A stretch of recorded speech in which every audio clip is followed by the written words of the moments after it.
എല്ലാവർക്കും നമസ്കാരം. IFPHന്റെ 1468 പ്രതിദിന സൂം വെബിനാറിലേക്ക് എല്ലാവരെയും സ്വാഗതം ചെയ്തുകൊള്ളുന്നു. ഇന്ന് നമ്മുടെ ക്ലാസ് ആരംഭിക്കുന്നതിന് മുമ്പ് ഒരു നിമിഷം ഈശ്വര പ്രാർത്ഥന.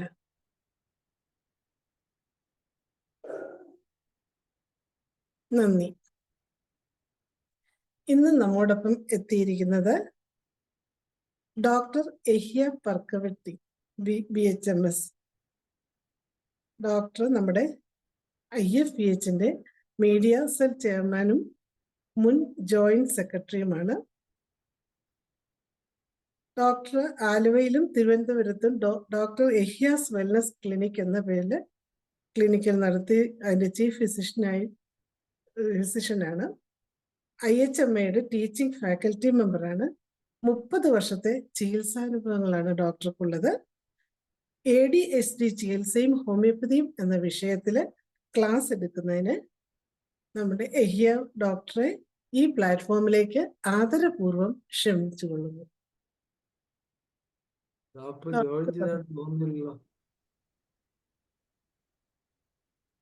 ജോയിൻ ചെയ്തിട്ടില്ലല്ലോ.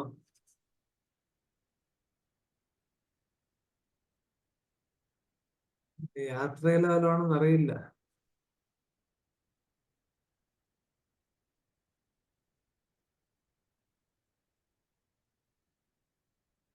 ഞാൻ ഡോക്ടറെ വിളിച്ചു നോക്കാം.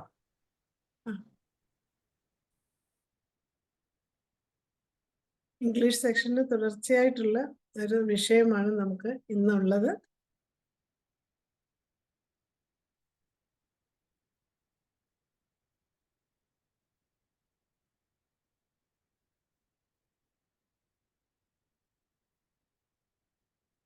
ഇതിനോടകം അനേകം ക്ലാസ്സുകൾ ഡോക്ടർ എടുത്തിട്ടുണ്ട്. വളരെ അത്ഭുതകരമായ രീതിയിൽ ചികിത്സകൾ നടത്തിയതിൻ്റെ ക്ലാസ്സുകളും അതിൻ്റെ വീഡിയോകളും ഒക്കെ നമ്മൾ കണ്ടുകൊണ്ടിരിക്കുകയാണ്.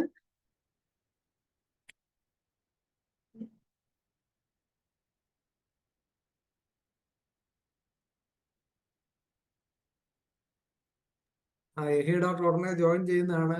വീട്ടിലെത്തുന്നുള്ള പ്രാക്ടീസും തിരക്കുമല്ലേ എന്ന കാര്യം. ഇപ്പൊ നമ്മൾ നേരത്തെ പറഞ്ഞ എല്ലാവരും വിദ്യാരാജ ന്യൂറോ ഡോക്ടേഴ്സ് ഒന്ന് കാണേണ്ടതാണ്. അവർ ഒരു ഒറ്റയ്ക്ക് എടുത്തൊരു എഫർട്ട് എന്ന് പറഞ്ഞാൽ വളരെ അത്ഭുതകരമാണ്. മാത്രമല്ല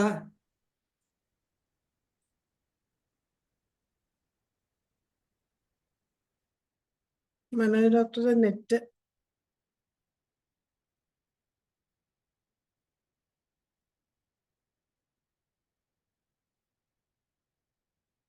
കേൾക്കാമല്ലേ ഡോക്ടറെ? നെറ്റ് പ്രോബ്ലം ഉണ്ട്.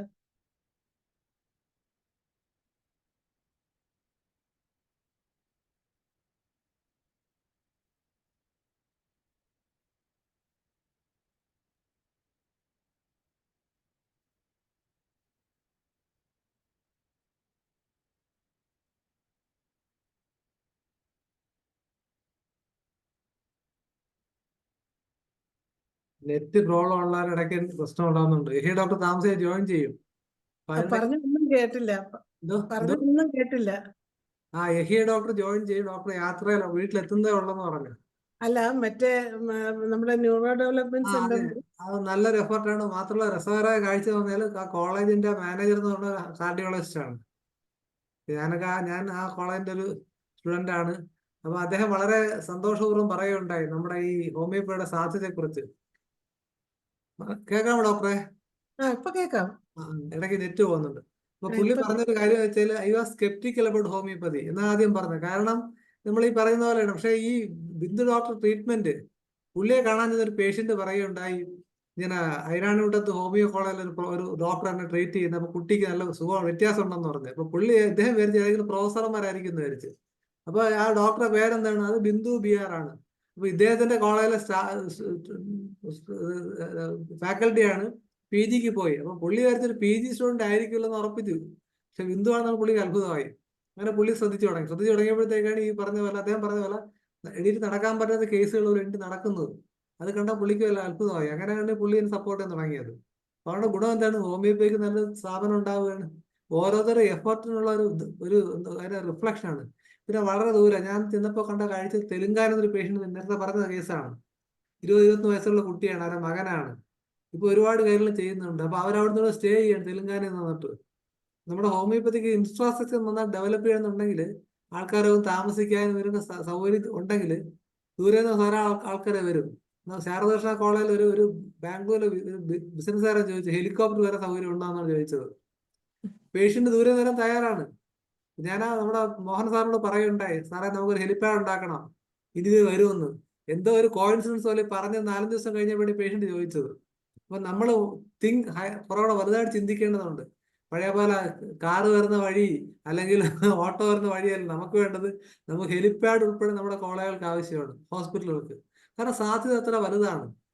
ഈ ഒരു ഇതിനെ ക്യാപിറ്റലൈസ് ചെയ്യുന്നുണ്ടെങ്കിൽ തീർച്ചയായിട്ടും ഹോമിയോപ്പതിക്ക് വളരെ നേട്ടങ്ങൾ ഉണ്ടാകാൻ കഴിയും. ഇപ്പൊ നമ്മുടെ നാഷണൽ ആയുഷ്മാൻ തന്നെ 1100 മെഡിക്കൽ ക്യാമ്പുകൾ കേരളം നടത്തി. ഏതാണ്ട് 3 കോടി രൂപയാണ് ചിലവാക്കുന്നത്. 1200 ക്യാമ്പുകൾ മറിയോടൊപ്പം അറിഞ്ഞു കാണും. വയോജനങ്ങൾക്ക് വേണ്ടിയുള്ളതല്ലേ? വയോജന അതെ, 2 ആഴ്ച കൊണ്ടാണ്. വേറെ ഏത് സംവിധാനത്തിന് ഇത് പറ്റുമെന്ന് ആലോചിച്ച് നോക്കുക. വേറെ 300 ലക്ഷം 3 കോടി രൂപ ചെലവാക്കി 2 ആഴ്ച കൊണ്ട് 1200 സ്ഥലങ്ങളിൽ ഒരു 50-ന് 70-100-നും ഇടയ്ക്ക് ആൾക്കാർ വരികയാണെങ്കിൽ എത്ര ആൾക്കാർ പാർട്ടിസിപ്പേറ്റ് ചെയ്യുന്നു, എത്രായിരം നോട്ടീസുകൾ ഇത് കൊടുക്കുന്നുണ്ട്, എന്തുമാത്രം മൈക്ക് അനൗൺസ്മെന്റ്, എന്തുമാത്രം മാധ്യമ കവറേജുകൾ, MLA-മാരും പഞ്ചായത്ത് പ്രസിഡന്റ് ജനപ്രതിനിധികൾ, ചുരുക്കി പറഞ്ഞ ഒരു വലിയൊരു ചലനമാണ് ഈ നാഷണൽ ആയുഷ്മാൻ ചെയ്യുന്നത്. അപ്പൊ അത് കമ്മ്യൂണിറ്റി അറിയിക്കുന്നതിന് വേണ്ടി നമ്മൾ നാമിന്റെ ഡോക്ടറോട് DPM-നെ വിളിച്ചത്. മലയാള ഡോക്ടർ ഓർമ്മ ഡോക്ടർ ഷൈജു സംസാരിച്ചായിരുന്നു. വളരെ ഇമ്പ്രസീവ് ആയിരുന്നു. ഇനി അത് നാഷണൽ ലെവലിലേക്ക് ഇന്റർനാഷണൽ ലെവലിലേക്ക് എത്തിക്കാനുണ്ട്. കാരണം മറ്റുള്ളവർക്ക് ഇമിറ്റേറ്റ് ചെയ്യാൻ പറ്റും. മറ്റു രാജ്യങ്ങളിലും ഇതുപോലെ ചെയ്യാൻ പറ്റും. അതിനുവേണ്ടി ഡോക്ടർ ഷൈജുവിനെ വിളിച്ചിട്ടുണ്ട്. താമസിയാതെ നമുക്ക് ഈ ഒരു ഇംഗ്ലീഷ് എഡിഷനിലും കൂടെ ഈ നാഷണൽ ആയുഷ്മാന്റെ പ്രവർത്തനങ്ങളെ കുറിച്ച് വെക്കാൻ കഴിയും. പിന്നെ ഈ നേമത്ത് സെന്റർ വളരെ ഡെവലപ്മെന്റ് മാത്രമല്ല, അവരൊരു പാർക്ക് ഉണ്ടാക്കിയിട്ടുണ്ട്. അതുപോലെ തന്നെ ഇതിന്റെ ഡെവലപ്മെന്റ് സെന്ററിൽ കുറെ ഇലക്ട്രോണിക് സംഗതികളൊക്കെ വെച്ചിട്ട് ഒരുപാട് കാര്യങ്ങളുണ്ട്. പിള്ളേർക്ക് ഇൻട്രസ്റ്റിംഗ് ആയിട്ടുള്ള കാര്യങ്ങൾ ചെയ്യുന്നുണ്ട്. കുറെ ലൈറ്റ് ആൻഡ് സൗണ്ട് ഷോ ഒക്കെ ഉണ്ട്. കുറെ കാര്യങ്ങൾ ഞാൻ പോയിരുന്നു. എല്ലാവരും പറ്റുമെന്ന് പോയി കാണണം. നമ്മുടെ കൂടുതൽ ആൾക്കാരെ സപ്പോർട്ട് ചെയ്യുന്നതിലാണ് നമ്മുടെ ഒരു പേഴ്സണാലിറ്റി എസ്റ്റാബ്ലിഷ് ആവുന്നത്. നമുക്ക് ആദ്യത്തെ ക്ലാസ്സിൽ അതിന്റെ സ്ലൈഡ് കാണിച്ചിരുന്നു. ആ ലൈറ്റിന്റെ ഒക്കെ അടങ്ങി കുട്ടികളെ ഇരുത്തി അവർക്ക് ട്രെയിനിങ് കൊടുക്കാനായിട്ട്. ഇപ്പൊ നമുക്ക് ചെയ്യാൻ പറ്റുന്ന കാര്യത്തിൽ ഏതെങ്കിലും സ്പോൺസർമാരൊക്കെ ഉണ്ടെങ്കിൽ ഇൻവെസ്റ്റ് ചെയ്യിക്കാൻ നല്ലതായിരിക്കും. ഈ കോർപ്പറേറ്റ് ഫണ്ടോ എങ്ങനെയെങ്കിലും കാര്യത്തിലും കണക്ട് ചെയ്ത് കഴിഞ്ഞാൽ നമുക്ക് നമ്മുടെ ആൾക്കാർക്ക് ഒരുപാട് സ്വാധീനമുള്ളവരുണ്ട്.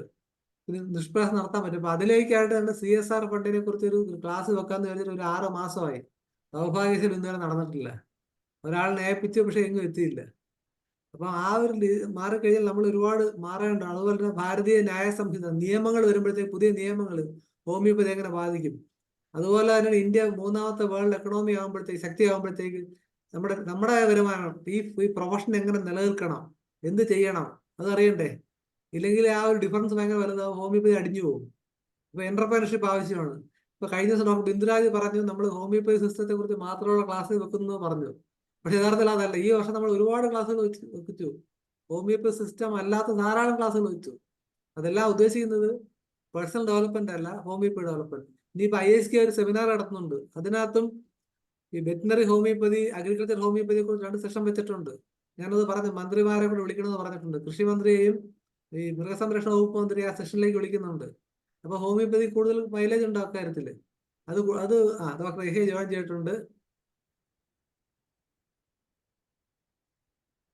വളരെ തിരക്കേറിയ ഡോക്ടറാണ്. ശക്തനായ മാധ്യമ മീഡിയ സെല്ലിന്റെ ആള് കൂടിയാണ് ഡോക്ടർ എഹിയ. നമ്മൾ അനൗൺസ്മെന്റ് നടത്തി കഴിഞ്ഞ് ഫോർമാലിറ്റി കംപ്ലീറ്റ് ചെയ്ത് തുടങ്ങാം. എന്തായാലും ഒരു വീഡിയോ ഇറങ്ങിയതോടുകൂടി ഡോക്ടർ വളരെ ബിസിയായി. ഒട്ടും തന്നെ ഷാർപ്പാണ്. എഹിയ ഡോക്ടർ പ്രത്യേകതയാണ്, വളരെ കൃത്യമായി പറയുന്നുള്ളതാണ്.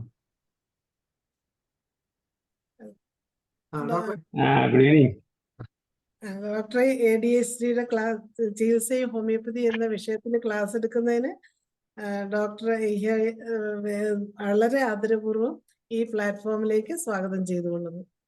Thank you. കേൾക്കാവോ? കേൾക്കാം. ഓക്കെ. കാരണം ഇന്ന് ഡോക്ടർ ധനേഷ് രാവിലെ 7 മണിക്ക് വിളിച്ച് പറയുന്നത് ഒരു ക്ലാസ് എടുക്കണം. സത്യത്തില് ഡോക്ടർ ധനേഷ് വിളിച്ച് പറയുമ്പോൾ എനിക്ക് പറ്റൂല എന്ന് പറയാൻ പറ്റൂല. അതുകൊണ്ട് മാത്രം ഇന്നേറ്റാണ്. കാരണം സത്യത്തില് ഇപ്പൊ ജസ്റ്റ് ക്ലിനിക്കിൽ നിന്ന് വന്ന് വളരെ ഫാസ്റ്റായിട്ട് വന്ന് ജോയിൻ ചെയ്യുമായിരുന്നു ഞാൻ. പ്രിപ്പയർ ചെയ്യാനുള്ള ഒരു സമയം സാവകാശം കിട്ടിയില്ല. എന്നാലും നമുക്ക് ഒരുമിച്ച് കൂട്ടായിട്ട് കുറെ കാര്യങ്ങൾ നമുക്ക് ഡിസ്കസ് ചെയ്യാം. ഇത് റെക്കോർഡ് ചെയ്ത് എയർ ചെയ്യാനൊന്നും നിൽക്കണ്ട കേട്ടല്ലോ, അതുകൂടി പറഞ്ഞേക്കാം.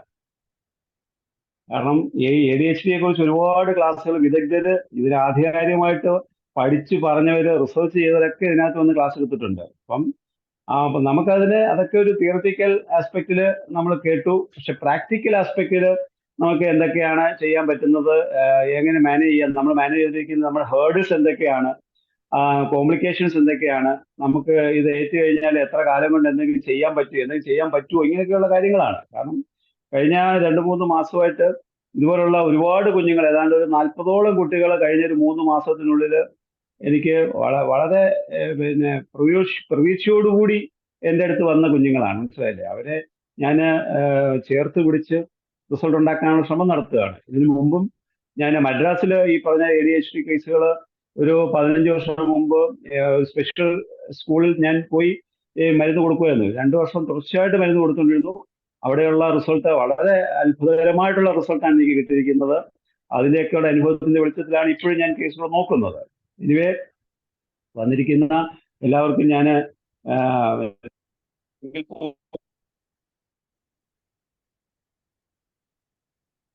എനിക്ക് കോൾസിന്റെ പിന്നെ സാന്ദ്രത വളരെ കൂടുതലാണ് ഇപ്പോൾ. കാരണം നിങ്ങൾക്കറിയാം, ആ ഷൂട്ടഡ് സൈറ്റ് വന്നതിന് ശേഷം ആദ്യത്തെ ഒരു മാസക്കാലം എനിക്ക് 600 മുതൽ 700 കോൾസ് ആണ് വന്നിരുന്നത്. എനിക്ക് ഫോൺ എടുക്കാനേ പറ്റില്ലായിരുന്നു. അങ്ങനെ ഇപ്പൊ ഞാൻ ഇപ്പൊ ക്ലാസ് എടുക്കുമ്പോഴും ഒരുപാട് കോൾസ് വരാനുള്ള സാധ്യതയുണ്ട്. ഇടയ്ക്ക് കട്ടായി പോയെങ്കിൽ എന്നോട് ക്ഷമിക്കുക. കേൾക്കുന്നുണ്ടോ? കേൾക്കാം ഡോക്ടറെ. കേൾക്കുന്നുണ്ട്. കാരണം ഈ മറുനാടൻ മലയാളിയില് ഒരു ഷൂട്ടഡ് സൈറ്റ് എന്ന് പറഞ്ഞിട്ട് 2 എപ്പിസോഡ് പിന്നെ ഞാനുമായിട്ട് ബന്ധപ്പെട്ട ഒരു ഇന്റർവ്യൂ ഇറങ്ങുകയുണ്ടായി. അപ്പൊ അതില് എനിക്ക് പിന്നെ വളരെ യാദൃശ്യമായിട്ടാണ് ആ ഒരു റെക്കോർഡിങ് ഉണ്ടായത്. കാരണം എനിക്കൊന്ന് ഒരു തിങ്കളാഴ്ചയാണ് ഡോക്ടേഴ്സ് ഡേ. ഞാൻ ഇവിടുന്ന് തിരുവനന്തപുരത്ത് പൊക്കോണ്ടിരിക്കുന്ന ഒരു സമയം, ഒരു കൊല്ലമൊക്കെ ആയപ്പോഴത്തേക്ക് പിന്നെ ഷാജസ്കറി എന്നെ വിളിക്കുന്നു, ഇന്ന് ഡോക്ടേഴ്സ് ഡേ ആണ്, ഡോക്ടറെ ഒന്ന് വരുമോ, സ്റ്റുഡിയോയിലേക്ക് ഒന്ന് വരുമോ, നമുക്കൊരു പ്രോഗ്രാം ചെയ്യാമെന്ന് പറഞ്ഞു. അപ്പൊ ഞാൻ തിങ്കളാഴ്ച ദിവസം എനിക്ക് പാളയം ക്ലിനിക്കില് കുറേ അധികം അപ്പോയിന്റ്മെന്റ്സ് കൊടുത്തിട്ട് ഞാൻ രാവിലെ 10 മണിക്ക് കയറിയ 4 മണിയാകുമ്പോൾ അവിടുന്ന് ഇറങ്ങും.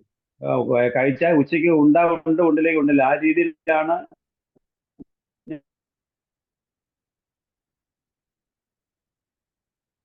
ഞാൻ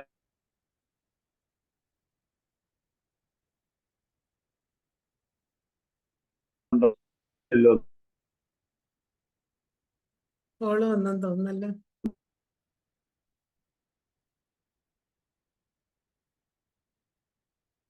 ഡോക്ടറെ കേൾക്കുന്നില്ലേ?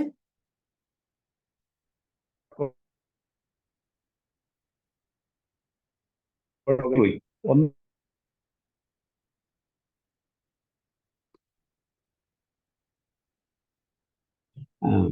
റെക്കോർഡ് ചെയ്യുന്നത് ഇത് എയർ ചെയ്യാൻ നിൽക്കല്ലേ. കേൾക്കുന്നുണ്ടോ? ഇടയ്ക്കിടയ്ക്ക് കട്ടാകുന്നുണ്ട്. 4 മണിക്ക് കേട്ടുള്ളൂ. അതാണ്, ഇടയ്ക്കിടയ്ക്ക് കോൾസ് വരും, കട്ടായി പോകുന്നുണ്ട്, ക്ഷമിക്കണം. ഞാൻ പറഞ്ഞല്ലോ, കോൾസിന്റെ സാന്ദ്രത 100-150 കോള് ഡെയിലി വരും. പലരും അന്വേഷണത്തിലാണ് വിളിക്കുന്നത്. കാരണം ഏതാണ്ട് 2.5-3 ലക്ഷം പേരുടെ അടുത്ത് എന്റെ ഫോൺ നമ്പർ ചെന്നിട്ടുണ്ട് ഇപ്പം. അപ്പൊ അതുകൊണ്ട് ആൾക്കാർ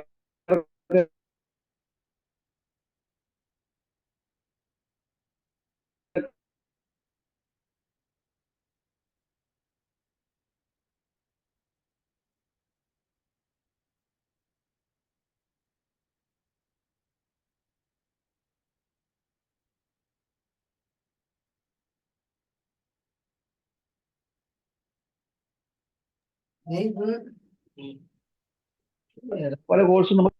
അപ്പൊ അങ്ങനെ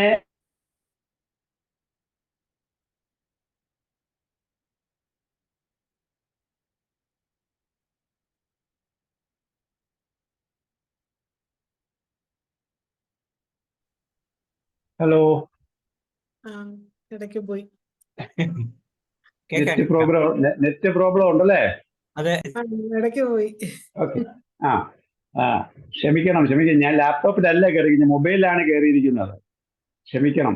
അപ്പൊ അങ്ങനെ ഞാൻ പിന്നെ ഈ 1.5 മണിക്കൂർ പ്രോഗ്രാം ഞാൻ ഞെട്ടിപ്പോയി. എനിവേ എൻ്റെ കയ്യിലുണ്ടായിരുന്ന കംപ്ലീറ്റ് ആയുധങ്ങൾ സ്റ്റോർ ചെയ്തുകൊണ്ടാണ് ഞാൻ സ്റ്റുഡിയോയിൽ പോകുന്നത്. അവിടെ ചെന്ന് അദ്ദേഹം എന്നെ മാക്സിമം ഊറ്റിയെടുക്കാവുന്നത്ര ഊറ്റിയെടുത്തു എന്നുള്ളതാണ്. 1.5 മണിക്കൂർ അവിടെ ചോദ്യോത്തര വേദി, പിന്നെ ഒരു പരമ്പര തന്നെ നടന്നു. പക്ഷേ വളരെ ഭംഗിയായിട്ട് എനിക്ക് അത് അവതരിപ്പിക്കാൻ പറ്റിയെന്നാണ് എൻ്റെ വിശ്വാസം. കാരണം അതിന് ശേഷമുള്ള ആൾക്കാരുടെ കമന്റ്സ്, നിങ്ങൾ ഇപ്പോഴും ആ വീഡിയോസിൽ ചെന്നിട്ട് താഴെയുള്ള കമന്റ്സ് നോക്കണം. ആയിരക്കണക്കിന് കമന്റ്സ് അതിനകത്തുണ്ട്. ഹോമിയോപ്പതിയെ പ്രൊട്ടക്ട് ചെയ്തുകൊണ്ട് പിന്നെ വന്നിരിക്കുന്ന കമന്റ്സ്. അതുപോലെ തന്നെ ആരെങ്കിലും എതിര് പറഞ്ഞിട്ടുണ്ടെങ്കിൽ പബ്ലിക് തന്നെ അതിനെ എറിഞ്ഞു വീഴ്ത്തുന്ന രീതിയിലുള്ള കമന്റ്സ് അതിനകത്തുള്ളത്. നിങ്ങൾ എല്ലാവരും ആ വീഡിയോസിൽ പോയി ഒന്ന് വെറുതെ എന്തെങ്കിലും ഒന്ന് കമന്റ്സ് നോക്കണം. ഭയങ്കര സന്തോഷം. ഹോമിയോപ്പതിക്ക് ഇത്രയും പിന്നെ മൈലേജ് കിട്ടിയ തന്നെയാണ് ഞാൻ വിശ്വസിക്കുന്നത്. കാണുവാൻ വേണ്ടി ഹോമിയോപ്പതിയുടെ സാധ്യതകളെ ജനങ്ങളിലേക്ക് എത്തിക്കാൻ വേണ്ടി എന്നെ കൊണ്ട് സാധിച്ചു എന്നുള്ളത് ഭയങ്കരമായിട്ട്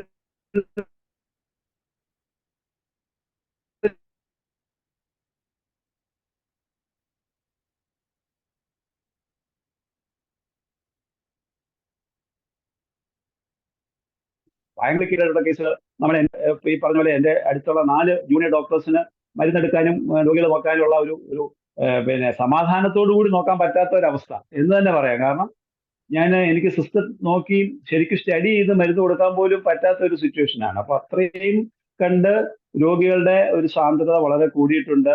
അപ്പൊ അതിന്റെ ഇടയിലാണ് ഇന്ന് ഈ പ്രോഗ്രാം ചെയ്യാൻ വേണ്ടി ഞാൻ വന്നിരിക്കുന്നത്. അതുകൊണ്ട് എന്തെങ്കിലുമൊക്കെ കാര്യങ്ങൾ ഡിസ്കസ് ചെയ്യുക.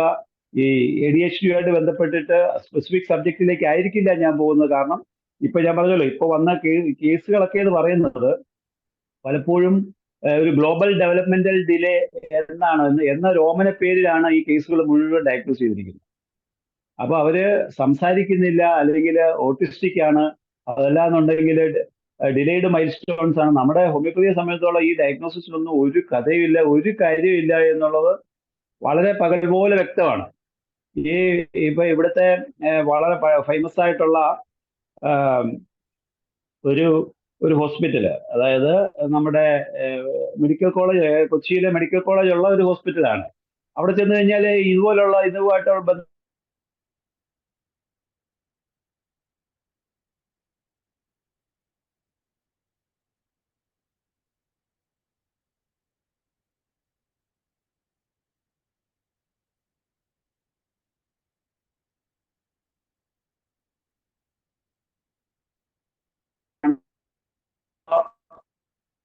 ഈ പേരൻസ് ഒന്നും കേട്ടില്ല സാറേ. ആ കൊച്ചിയിലെ ഹോസ്പിറ്റൽ വരെ കേട്ടില്ല.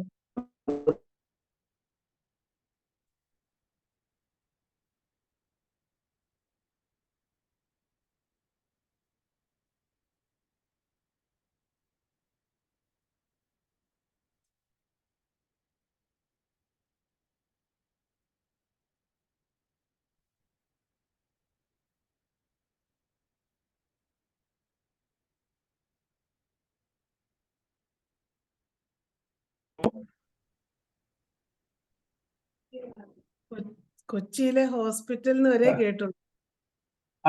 ഈ കൊച്ചിയിലെ ഹോസ്പിറ്റലില് ഈ കുഞ്ഞുങ്ങളെ കൊണ്ട് പോയി കഴിഞ്ഞാൽ ഈ ക്രോമസോം അബ്നോർമാലിറ്റി കണ്ടുപിടിക്കാനുള്ള ടെസ്റ്റ് അവർ ചെയ്യിപ്പിക്കും. 50,000 രൂപ 60,000 രൂപ കണ്ടാ വാങ്ങിക്കുന്നു. എന്നിട്ട് പറയും ഇന്ന ക്രോമസോൺ കുറവുണ്ടോ, ഇന്ന ക്രോമസോൺ അഡീഷണൽ ആയിട്ട് വന്നിട്ടുണ്ടോ, അല്ലെങ്കിൽ ഇന്ന പുതിയ ഒരു ക്രോമസോം ഈ കൊച്ചിന് എൻ്റെ ജീനിലുണ്ട്, അതുകൊണ്ട് എന്നിട്ട് ഈ ഒരു പേപ്പർ കൊടുത്തിട്ട് ഇതും കൊണ്ട് നടക്കുക ഈ പേരൻസ്. ആർക്കാ എന്ത് ഫലം? കൊച്ചിന് എന്തെങ്കിലും ഫലമുണ്ടോ? അതല്ലാന്നുണ്ടെങ്കിൽ ഈ പറഞ്ഞ രീതിയിൽ പിന്നെ ഈ പേരൻസിന് എന്തെങ്കിലും ഫലമുണ്ടോ? ആകെ ഫലമുള്ള ആർക്കാ? ഹോസ്പിറ്റലുകാർക്കാ. മനസ്സിലായില്ലേ? 50,000 60,000 രൂപ അവർ വാങ്ങിക്കുക. എൻ്റെ അടുത്ത് ഈ വന്ന 10-40 കുഞ്ഞുങ്ങൾ വന്നിട്ട് ഈ പറയുന്ന കുട്ടികൾക്കെല്ലാം ഈ അബ്നോർമാലിറ്റി ഉണ്ടെന്ന് അവർ ഡയഗ്നോസ് ചെയ്തിരിക്കുക. എന്നിട്ട് എന്താ കൊടുക്കുന്ന? ഒരു മരുന്നുമില്ല. ഈ കൊച്ചിന് ഇന്ന ക്രോമസോം കൂടുതലാണ്, ഇന്ന ക്രോമസോം കുറവാണ്, അല്ലെങ്കിൽ ഇന്ന ക്രോമസോമിലാണ് അബ്നോർമാലിറ്റി എന്ന് കണ്ടുപിടിച്ചിട്ട് ട്രീറ്റ്മെന്റ് പാർട്ടിലേക്ക് പോകുമ്പം ഒന്നും ചെയ്യാൻ വെറുതെ കാശ് പോകുന്നത് മിച്ചം ഈ പേരൻസ് വളരെ സന്തോഷത്തോടുകൂടി വരുന്നത് എൻ്റെ കൊച്ചിന് ഇന്ന ക്രോമസോം കൂടുതലാണ് അല്ലെങ്കിൽ കുറവാണെന്ന് പറഞ്ഞിട്ട് കൊണ്ടുവരുന്നത് ചികിത്സിക്കാനായിട്ട്. മനസ്സിലായി?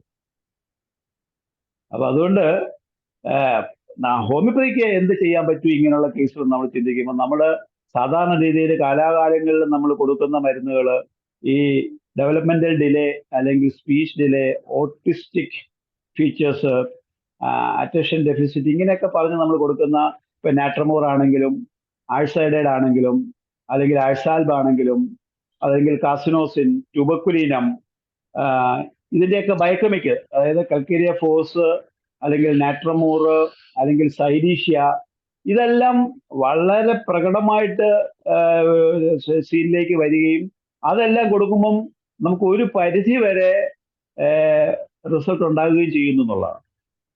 അപ്പൊ ഇങ്ങനെയുള്ള കുഞ്ഞുങ്ങളെ കിട്ടിക്കഴിഞ്ഞാൽ നിങ്ങൾ എന്താണ് ചെയ്യേണ്ടത്? നിങ്ങൾ ഐഡന്റിഫൈ ചെയ്യുന്നു, നിങ്ങൾ നാട്രമോർ വണ്ണം കൊടുക്കുന്നു, അല്ലെങ്കിൽ ഇപ്പം ഓട്ടിസ്റ്റിക് ഫീച്ചേഴ്സ് ഞാൻ എപ്പോഴും പറയാറുണ്ട്, ഈ ടാരന്റുല ഹിസ്പാനിയ പലപ്പോഴും ഇങ്ങനെയുള്ള കുട്ടികൾക്ക് പലപ്പോഴും പ്രകടമായിട്ട് നമുക്ക് പ്രിസ്ക്രൈബ് വരുന്ന ഒരു മരുന്നാണ്. ഈ ടാരന്റുല ഹിസ്പാനിയ റിത്തമിക് മൂവ്മെന്റ്, ഈ കുഞ്ഞുങ്ങൾ പലപ്പോഴും ഒന്നെങ്കിൽ തലയിട്ട് ആട്ടിക്കൊണ്ടിരിക്കും, അല്ലെങ്കിൽ കൈയിട്ട് ആട്ടിക്കൊണ്ടിരിക്കും, അല്ലെങ്കിൽ അവരെ എപ്പോഴും ആട്ടിക്കൊണ്ടിരിക്കണം, അതല്ലെങ്കിൽ ഊഞ്ഞാല് എപ്പോഴും ഇരുത്തി ആ റിത്തമിക്കായിട്ട് ടു ആൻഡ് ഫ്രോ മൂവ്മെന്റ് വേണം, ഇല്ലെങ്കിൽ പാട്ട് ഏതെങ്കിലും ഒരു ഒരു ഒരു രീതിയിലുള്ള പാട്ട് തന്നെ റിപ്പീറ്റഡ് ആയിട്ട് അവർക്ക് ഇട്ട് കൊടുക്കണം. ഇങ്ങനെയൊക്കെ വരുമ്പോൾ നമ്മൾ പലപ്പോഴും ടാരന്റുല വളരെ എഫക്റ്റീവ് ആയിട്ട് നമുക്ക് അത് ഹൈ പൊട്ടൻസി ഞാൻ എപ്പോഴും കൊടുക്കുന്ന 1 ml ആണ് എൻ്റെ സ്റ്റാർട്ടിങ്. പലപ്പോഴും അതിന് നല്ല റിസൾട്ട് കിട്ടാറുണ്ട്. ഒപ്പം ഈ പറയുന്ന രീതിയിലുള്ള ബയോകെമിക്കൽ നിങ്ങൾക്ക് സൈമൾട്ടേനിയസ് കൊടുക്കാം. ഇപ്പം സ്പീച്ച് ഡിലേ ഉണ്ടെങ്കിൽ നിങ്ങൾക്ക് നാട്രമോർ ട്രൈ ചെയ്യാം, കൽക്കേരിയ ഫോസ് ട്രൈ ചെയ്യാം, സൈഡീഷ്യ ബയോകെമിക്കൽ 6 ട്രൈ ചെയ്യാം. സൈമൾട്ടേനിയസ് നിങ്ങൾക്ക് ത്രൂ ഔട്ട് കൊടുക്കാൻ പറ്റുന്ന മരുന്നുകളാണ്. ഈ കുട്ടികളെ കഴിയുന്നത്ര നിങ്ങൾ അലോപ്പതി ചികിത്സയ്ക്ക് പോകാതിരിക്കാൻ വേണ്ടി പ്രേരിപ്പിക്കുക എന്നുള്ളതാണ്. അടുത്ത ഒരു ഹോമിയോപ്പതി ഡോക്ടർ എന്ന നിലയിൽ നിങ്ങൾക്ക് ചെയ്യേണ്ട, അതായത് ഞാൻ പറഞ്ഞു ഇതിന്റെ പ്രാക്ടിക്കൽ ആസ്പെക്റ്റിലേക്ക് വരുമ്പോൾ, ഇങ്ങനെയുള്ള കുട്ടികൾക്ക് പെട്ടെന്ന് ഒരു ചുമയോ ഒരു ജലദോഷമോ പനിയോ വന്നു കഴിഞ്ഞാൽ ഉടനെ ഇമ്മീഡിയറ്റ് ആയിട്ട്, കാരണം ഈ പേരൻസിന് പേടിയാണ്, വളരെ വീക്കാണ് ഈ കുഞ്ഞുങ്ങൾ, അതുകൊണ്ട് പെട്ടെന്ന് പനി പറയാൻ വേണ്ടി അടുത്ത ആശുപത്രി കൊണ്ടുപോകും. ഉടനെ ഒരു കോഴ്സ് ആന്റിബയോട്ടിക്സ് കൊടുക്കുന്നു, 4 ദിവസം 5 ദിവസം പോക്കാണ്. അത് കഴിയുമ്പോൾ പിന്നെ അതിന്റെ ആഫ്റ്റർ എഫക്ട്സ് പിന്നെ. അപ്പൊ നമ്മൾ കൊടുത്ത മരുന്ന് ഗോവിന്ദ. അപ്പം എന്താ ചെയ്യേണ്ടതെന്ന് വെച്ച് കഴിഞ്ഞാൽ ഈ കുഞ്ഞുങ്ങൾക്കെല്ലാം നിങ്ങൾ പ്രിക്കോഷൻ എന്ന നിലയിൽ ഫസ്റ്റ് എയ്ഡ് മെഡിസിൻസ് നിങ്ങൾ കൊടുത്തു വിടണം. ഈ ബെല്ലോണ 200 അല്ലെങ്കിൽ അക്കനേറ്റ് 200, ആന്റിറ്റാറ്റ് 200, ആഴ്സാൽബ് 200, മെർസോൾ 200, ഇപ്പൊ നിങ്ങൾക്ക് കൊടുക്കാൻ പറ്റുന്ന അത്യാവശ്യം എപ്പാസൽബ് 200 എഴുതി തന്നെ കൊടുത്തു വിടണം. ചുമ വന്നാൽ ഇന്നത്, പനി വന്നാൽ ഇന്നത്, ശ്വാസമുട്ട് വന്നാൽ ഇന്നത്. ഇപ്പൊ കാർബോജി ആന്റിറ്റാറ്റൊക്കെ നിങ്ങൾക്ക് പ്ലസിംഗിൽ തന്നെ കൊടുക്കാം. 1 ounce പിന്നെ പ്ലസിംഗിൽ ഡൈല്യൂഷനായിട്ട് കൊടുത്തോ, ഒരു കുഴപ്പമില്ല. അപ്പം ഒരു തുമ്മലോ ജലദോഷം വരുമ്പോൾ അവർക്ക് 2 ഡോസ് ആഴ്സനിക് കൊടുത്താൽ അതവിടെ നിൽക്കും. അല്ലെങ്കിൽ പനി വന്നാൽ ഒരു ബെല്ലോണ 200 ഡോസ് കൊടുത്താൽ പനി അവിടെ നിൽക്കും. അടുത്ത അതൊരു കോഴ്സായിട്ട് മാറുകയോ ആ കുഞ്ഞുങ്ങളെ വീണ്ടും ആശുപത്രി കൊണ്ടുപോയോ അല്ലെങ്കിൽ മറ്റു മരുന്നുകൾ കൊടുക്കുകയോ ചെയ്യേണ്ടതായിട്ട് വരില്ല. ഇവിടെയാണ് നമ്മുടെ ഒരു പ്രസക്തി വരുന്നത്. പല ഈ പറഞ്ഞ കഴിഞ്ഞ കുറെ ദിവസങ്ങളായിട്ട് എൻ്റെ അടുത്ത് വരുന്ന കുഞ്ഞുങ്ങളെ അവർ പറയുന്നു, ഇപ്പൊ ഞങ്ങള് ആശുപത്രി കൊണ്ടുപോയിട്ട് വരുന്നില്ല, ഞങ്ങളുടെ കുട്ടികളെ സംസാരിച്ചു തുടങ്ങിയോ ഇല്ല, ഫിറ്റ്സ് മാറിയോ ഇല്ല, നടക്കാൻ തുടങ്ങിയോ ഇല്ല, ഇപ്പൊ ആശുപത്രി കൊണ്ടുപോകണ്ട. അത് തന്നെ മറ്റൊരു മാസത്തിൽ 4 പ്രാവശ്യം ഹോസ്പിറ്റലൈസ് ചെയ്യേണ്ടി വരുമായിരുന്നു. ഇപ്പം അത് വേണ്ടി വരുന്നില്ല, ഡോക്ടറുടെ മരുന്നാണ് കൊടുക്കുന്നത്. അപ്പൊ ഞാൻ അതാ പറഞ്ഞു വന്നത്, ഈ കുട്ടികള് നിങ്ങൾക്ക് പ്രിക്കോഷനായിട്ട് പ്രിവെന്റീവായിട്ട് അല്ലെങ്കിൽ ഫസ്റ്റ് എയ്ഡ് ആയിട്ട് ഒരു മെഡിസിൻ കിറ്റ് തന്നെ നിങ്ങൾ കൊടുത്തു വിടണം. അതിനകത്ത് നിങ്ങൾ വാട്സപ്പ് വഴിയോ അല്ലാതെയോ നിങ്ങൾ നിരന്തരം കോണ്ടാക്ട് ചെയ്യാൻ പറയുക. രോഗങ്ങൾ വന്നു കഴിഞ്ഞാൽ ആ കൊച്ചുങ്ങളെ പ്രത്യേകം നിങ്ങൾ കൺസിഡർ ചെയ്യുക. ഈ പറയുന്ന മെഡിസിൻസ് അതിന്റെ ഡോസ് കൂട്ടാനും കുറയ്ക്കാനും ഒക്കെ ഇമ്മീഡിയറ്റ് ആയിട്ട് നിങ്ങൾ കോണ്ടാക്ട് ചെയ്തെങ്കിൽ മാത്രമേ, ഇപ്പൊ നിങ്ങൾ 3 hours കൊടുക്കാൻ പറഞ്ഞാൽ ചിലപ്പം കണ്ടീഷൻ അനുസരിച്ച് ചിലപ്പോൾ ഹാഫ് hourly കൊടുക്കേണ്ടി വരും പ്ലസിംഗിൽ. അപ്പൊ അത് നിങ്ങളുടെ അഡ്വൈസ് ഉണ്ടെങ്കിലേ പറ്റൂ. അപ്പം അവർ കോണ്ടാക്ട് ചെയ്യുമ്പോൾ നിങ്ങൾക്ക് ഈ ഒരു അഡ്വൈസ് ആ കുട്ടികൾക്ക് ആ പേരൻസിന് കൊടുത്താൽ ഒരു പരിധി വരെ ഒരു 90% കേസുകളും നിങ്ങളുടെ കയ്യിൽ തന്നെ നിൽക്കും. ഇവരെ ഹോസ്പിറ്റലൈസ് ചെയ്യേണ്ടി വരുന്നില്ല, അതല്ലാന്നുണ്ടെങ്കിൽ ആന്റിബയോട്ടിക്സ് കൊടുക്കേണ്ടി വരുന്നില്ല, പാരസെറ്റമോൾ കൊടുക്കേണ്ടി വരുന്നില്ല. ഇങ്ങനെ വരുമ്പം നമുക്ക് തന്നെ ഈ കുട്ടികളെ മാനേജ് ചെയ്യാനും മോണിറ്റർ ചെയ്യാനും പറ്റും എന്നുള്ളതാണ്. നമുക്കറിയാം ഇതൊന്നും ഷോർട്ട് ടേം ട്രീറ്റ്മെന്റിൽ നിൽക്കുന്ന കേസ്, വർഷങ്ങളോളം ട്രീറ്റ് ചെയ്യേണ്ടതാണ്. അപ്പൊ അവിടെ തന്നെ നമ്മൾ ആദ്യമേ തന്നെ പറയണം, 1 വർഷം മുതൽ അല്ലെങ്കിൽ 2 വർഷം വരെയും മരുന്ന് കൊടുക്കണം. 5 വയസ്സുള്ള കുട്ടിക്ക് ഡെവലപ്മെന്റ് ഡിലേ ഉണ്ടെങ്കിൽ 1 വയസ്സിന്റെ പക്വതയെ കാണിക്കുന്നുള്ളൂ. അത് നിങ്ങൾക്ക് ഒരു 2 വയസ്സാക്കി മാറ്റാൻ പറ്റും അടുത്ത 1 വർഷത്തെ ട്രീറ്റ്മെന്റ് കൊണ്ട്. അപ്പൊ 1 വർഷം ആ ഡിലേ നമ്മൾ കുറച്ച് കൊടുക്കാൻ പറ്റുമെന്നുള്ള ഒരു സ്റ്റേറ്റ്മെന്റ് ആണ് നിങ്ങൾ കൊടുക്കേണ്ടത്. അപ്പൊ അങ്ങനെ സ്ലോലി ഈ കുട്ടികളെ നമ്മുടെ ഈ പറഞ്ഞ ഈ ഒരു റേഞ്ച് ഓഫ് മെഡിസിൻ ഓൾറെഡി പറഞ്ഞു, ട്യൂബർക്കുലിനം ഹൈപ്പർ ആക്റ്റീവ് ആയിട്ടുള്ള കുട്ടികൾക്ക് പലപ്പോഴും നമുക്ക് കൊടുക്കാൻ പറ്റുന്ന മെഡിസിൻസ് ആണ്. ഭയങ്കര കുസൃതി പിള്ളേരാണെങ്കിലും നിങ്ങൾക്ക് ട്യൂബർക്കുലിനം കൊടുക്കാം. അതുപോലെ കാസിനോസിൻ, പാരന്റൽ ഹിസ്റ്ററി, ഡയബറ്റിക് ഹിസ്റ്ററി, അല്ലെങ്കിൽ ക്യാൻസർ ഹിസ്റ്ററി, അല്ലെങ്കിൽ TB ഹിസ്റ്ററി, അല്ലെങ്കിൽ സീരിയസ് ഇൽനെസ് എന്തും ആയിക്കോട്ടെ, ന്യൂറോളജിക്കൽ കോംപ്ലിക്കേഷൻസ് ഉള്ള ഫാമിലിയിൽ നിന്നാണ് കുഞ്ഞുങ്ങൾ വരുന്നതെങ്കിൽ തീർച്ചയായിട്ടും നിങ്ങൾ കാസിനോസിൻ 200 1 ഏതെങ്കിലും ഒരു ഡോസ് കൊടുക്കണം. മനസ്സിലായില്ലേ? അതിന്റെ കൂട്ടത്തിൽ ബയോകെമിക് കൊടുക്കണം, അതിന്റെ കൂടെ ഈ ഫസ്റ്റ് എയ്ഡ് കിറ്റ് കൊടുക്കണം. അപ്പം ഞാൻ ഈ പറഞ്ഞ ടാരന്റുലയുടെ ഇത് പറഞ്ഞു കഴിഞ്ഞു, ഓൾറെഡി ഞാൻ പറഞ്ഞു ടാരന്റുല ഹിസ്പാനിയ കൊടുക്കേണ്ട എപ്പോഴാണെന്നുള്ളത്. Silicea, if the person is too weak, സൈലീഷ്യയുടെ വീക്ക്നെസ് എന്ന് പറഞ്ഞാൽ വളരെ പ്രോമിനന്റ് ആണ്. അപ്പൊ നമ്മുടെ അസിമിലേഷനകത്തുള്ള ഒരു കുഴപ്പങ്ങളാണ് നമ്മൾ നേരത്തെ തന്നെ എപ്പോഴും വായിക്കുന്നതാണ്. അത് ബോൺ ഡിഫോമിറ്റീസ് വരുന്നു, അല്ലെങ്കിൽ പിന്നെ സ്ലിം ഡി നിമാസിയേറ്റഡായിട്ട് മാറുന്നു, calcium metabolism is in trouble, vitamin D is in trouble, അങ്ങനെയുള്ള തീർച്ചയായിട്ടും നിങ്ങൾ സൈലീഷ്യ കൊടുക്കണം. അപ്പൊ ആ രീതിയിൽ നമ്മൾ മാനേജ് ചെയ്ത് കൊണ്ടുവരുന്ന ഈ കുട്ടികളെ പലപ്പോഴും ഇപ്പം ആസ്മാറ്റിക് ആണെന്നുണ്ടെങ്കിലൊക്കെ നാട്രോസൾഫോ, മെഡോറിനോ, സൂജായോ, സെമട്രിസിനോ കൊടുക്കേണ്ടി വരും. അപ്പൊ അവിടെ ഒരു മരുന്നല്ല, പലപ്പോഴും നമ്മൾ ഒന്നിലധികം മരുന്ന് ഉപയോഗിക്കേണ്ട സാഹചര്യം വരും. അവിടെ നമ്മൾ സിംഗിൾ റെമഡി എന്നുള്ള ഒരു കൺസെപ്റ്റ് ചിലപ്പോൾ ബ്രേക്ക് ചെയ്യേണ്ടതായിട്ട് വരുന്നത് ഈ സൈലീഷ്യ വണ്ണം കൊടുത്തുകൊണ്ടിരിക്കുമ്പോഴത്തേക്കായിരിക്കും ചിലപ്പോൾ ശ്വാസം മുട്ട് വരുന്നത്. അപ്പൊ അവിടെ നാട്രോസൾഫ് നമ്മൾ കൊടുക്കാൻ ബാധ്യസ്ഥരാണ്, നമ്മൾ കൊടുത്തേ പറ്റൂ. സൂച കൊടുക്കാൻ ബാധ്യസ്ഥരാണ്, മെഡോറിനെ കൊടുക്കാൻ ബാധ്യസ്ഥരാണ്. അപ്പൊ അവിടെ എല്ലാം ഈ നമുക്ക് അൾട്ടിമേറ്റ് ആയിട്ട് ഈ ടെൻഡൻസി ഒഴിവാക്കി എടുക്കുക എന്നുള്ളതാണ്. അപ്പൊ അവിടെ ഈ രീതിയിൽ ബയോകെമിക്കൽ സൈമട്രിസ് കൊടുക്കണം, ഈ ആന്റി സൈക്കോട്ടിക് മെഡിസിൻസ് കൊടുക്കണം, ഒപ്പം ഈ പറഞ്ഞ രീതിയിലുള്ള ഓട്ടിസ്റ്റിക് മെഡിസിൻസും നിങ്ങൾ ട്രൈ ചെയ്യേണ്ടതായിട്ട് വരും സാർ. അപ്പോൾ ഈ രീതിയിൽ കൊടുത്തിട്ടുള്ള എല്ലാ കുട്ടികൾക്കും ഇപ്പം പിന്നെ കഴുത്തുറയ്ക്കാത്ത കുഞ്ഞുങ്ങൾ, 3 മാസമായിട്ട് കഴുത്തുറയ്ക്കാതെ വരുന്ന കുട്ടികൾക്ക് എൻ്റെ ക്ലിനിക്കിൽ വരുന്ന എല്ലാ കുഞ്ഞുങ്ങളും ഞാൻ കൽക്കേരിയ ഫോസ് 6X TDS 1 മാസത്തേക്ക് റിപ്പീറ്റഡ് ആയിട്ട് അങ്ങനെ കൊടുക്കും, irrespective of the condition, irrespective of the personality. അല്ലേ, അത് എനിക്ക് വളരെയധികം റിസൾട്ട് കിട്ടിക്കൊണ്ടിരിക്കുന്ന ഒരു മരുന്നാണ്. അതുപോലെ തന്നെ സൈലീഷ്യ 6X ഡെയിലി റെഗുലറായിട്ട് കൊടുക്കുന്ന മെഡിസിനാണ്, അതിലും നല്ല റിസൾട്ടാണ്. ഇത് രണ്ടുമാണ്.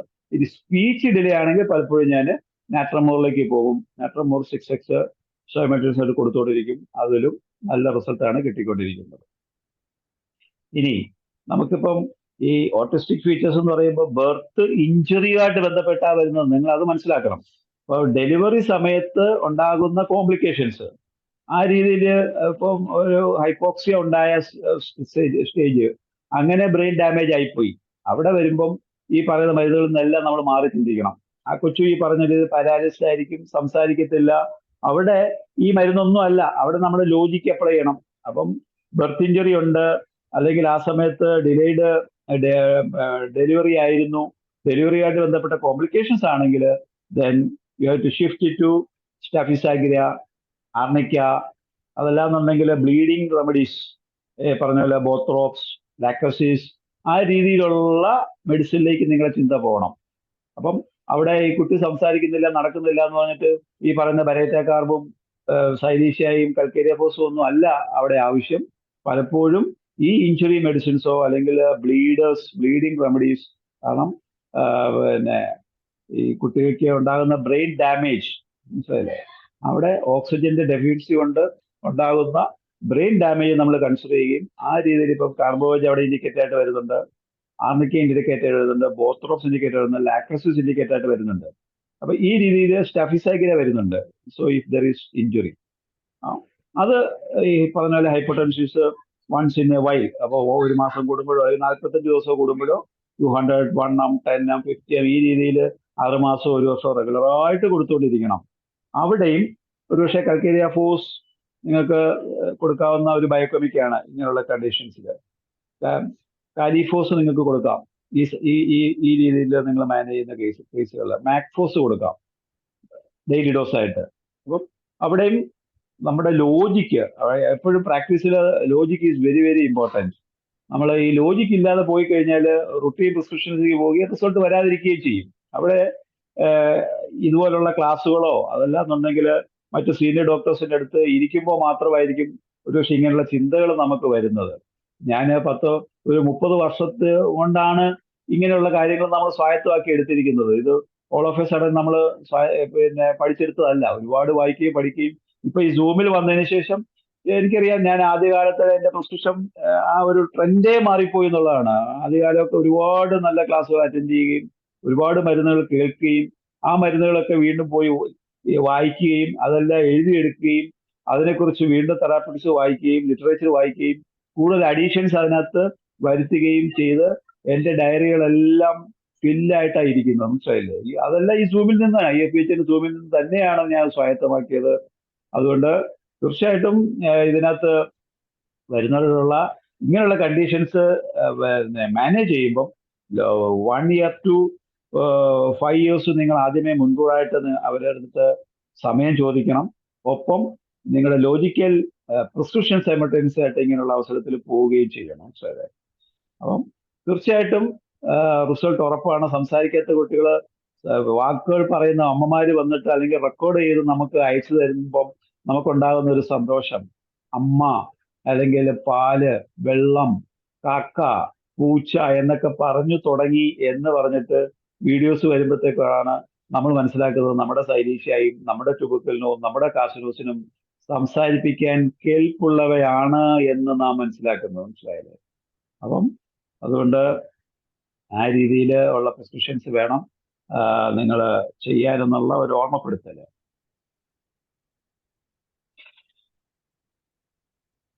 വേറെ എന്തെങ്കിലും ചോദ്യങ്ങൾ ഉണ്ടെങ്കിൽ ചോദിക്കാം, അതിലേക്ക് നമുക്ക് പോകാം.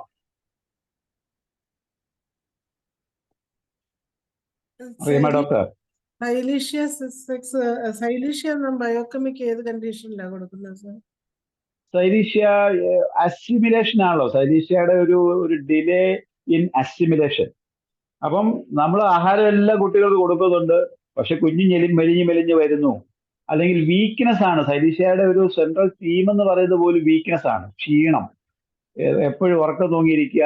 അതല്ലാതുണ്ടെങ്കിൽ നമുക്കറിയാം കല്ലും മണ്ണും ഒക്കെ തിന്നുന്ന കണ്ടീഷൻ നമുക്കറിയാമല്ലോ. Calcarea carb, calcarea phos, silicea ആ റേഞ്ച് ഉണ്ടല്ലോ. അവിടെയാണ് സൈലീഷ്യയുടെ ബയോകെമിക്കിന്റെ ആവശ്യം വരുന്നത്. Assimilation, delayed assimilation.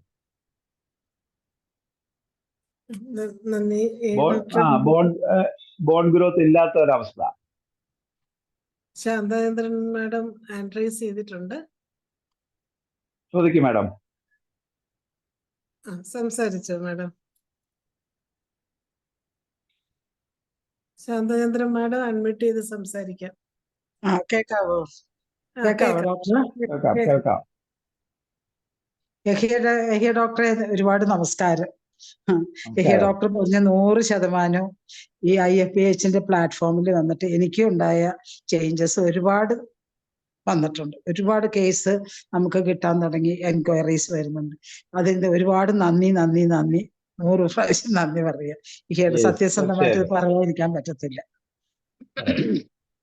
പിന്നെ എനിക്കൊരു ഡൗട്ട് ചോദിക്കുന്നതാണ് ഡോക്ടറെ, ഈ കൂർക്കം വലിക്ക് ഒരു മെഷീൻ വെച്ച് ഉറങ്ങുന്ന ഒരു പേഷ്യന്റ്, അത് നമുക്ക് ചേഞ്ച് ചെയ്യാൻ പറ്റുമോ? അല്ല, അത് ഈ പ്രായമുള്ളവരാണെന്നുണ്ടെങ്കിൽ ഈ ഓക്സിജന്റെ ക്ഷാമം വരുമ്പം ചിലപ്പോ ആണെങ്കിൽ ഹാർട്ട് അറ്റാക്ക് ഒക്കെ വരാനുള്ള സാധ്യതയുണ്ട്. മനസ്സിലായില്ലേ? അപ്പൊ അതിനകത്തൊരു റിസ്ക് ഫാക്ടർ ഉണ്ട്. ഓക്സിജൻ സാച്ചുറേഷൻ കുറയുമ്പോൾ നമുക്കറിയാം, ഇപ്പൊ ഓക്സിമീറ്റർ വെച്ചിട്ട് 90 താഴെയാണ് ഓക്സിജൻ സാച്ചുറേഷൻ എങ്കിൽ നമ്മൾ ഉടനെ തന്നെ ഓക്സിജൻ കൊടുക്കാനായിട്ടാണ് അഡ്വൈസ് ചെയ്യുന്നത്. അപ്പൊ ഈ കൂർക്കവലിക്കാർക്ക് നൈറ്റില് പലപ്പോഴും നമ്മളിപ്പോ കാർബോജോ, ആന്റിറ്റാർട്ടോ ഒക്കെ കൊടുത്ത് മാനേജ് ചെയ്യാം, അല്ലെങ്കിൽ അസ്ട്രോസ്ഫോർമ കൊടുത്ത് മാനേജ് ചെയ്യാമെന്ന് നമ്മൾ വിചാരിച്ചാൽ പോലും ചിലപ്പോൾ റിസ്ക് ആണ്. അങ്ങനെയുള്ള കണ്ടീഷനിൽ അൾട്ടിമേറ്റ് ആയിട്ട് ഓക്സിജൻ കൊടുക്കാമെങ്കിൽ അതാണ് നല്ലത്. അപ്പൊ അതിന് അപ്പം ആ ഒരു മെക്കാനിക്കൽ അസസ്മെന്റ് അല്ലെങ്കിൽ മാനേജ്മെന്റ് അഡ്വൈസബിൾ ആണ് എന്ന് ഞാൻ അങ്ങനെ വളരെ റയറായിട്ട് കുറച്ച് കേസുകളെ ഉള്ളൂ ഈ വിഷയം വാങ്ങിച്ചു വെക്കുന്നത്. കാരണം അത് നല്ല വിലയുള്ളതാണ്. അപ്പം അതിന് പ്രാപ്തരായിട്ടുള്ളത് ചെയ്തോട്ടെ. നമുക്ക് അതിന്റെ കൂട്ടത്തിൽ നമുക്ക് കാർബോജോ, അസുഡസ്ഫോർമയോ, ആന്റിറ്റാർട്ടോ ഒക്കെ കൊടുത്തുള്ളൂ.